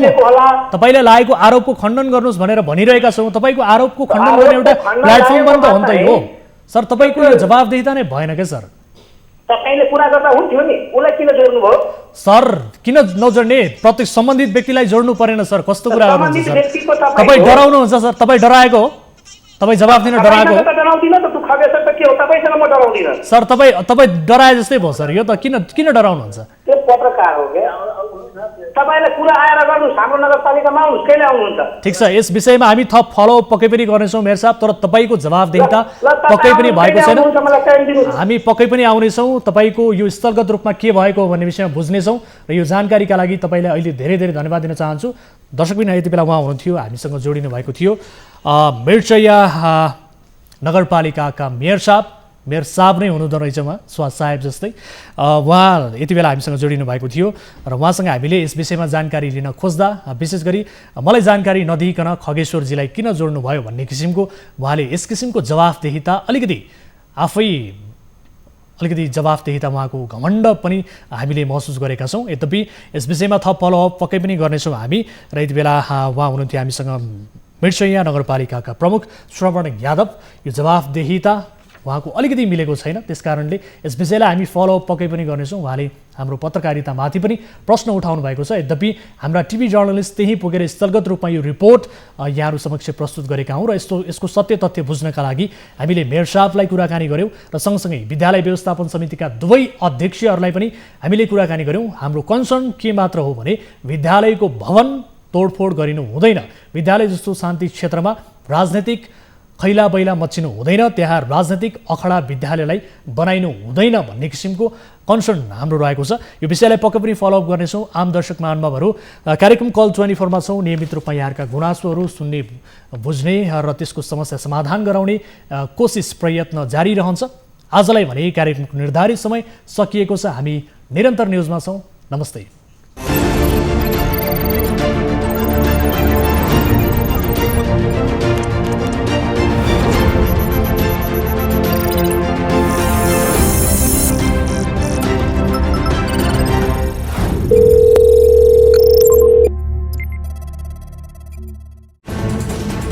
कोरोनाले सृजना गरेको सङ्कटमा पल पलका न्युज अपडेट र हर क्षेत्रको कभरेजका लागि न्युज 24 नेपाल युट्युब च्यानललाई सब्स्क्राइब गर्नुहोला।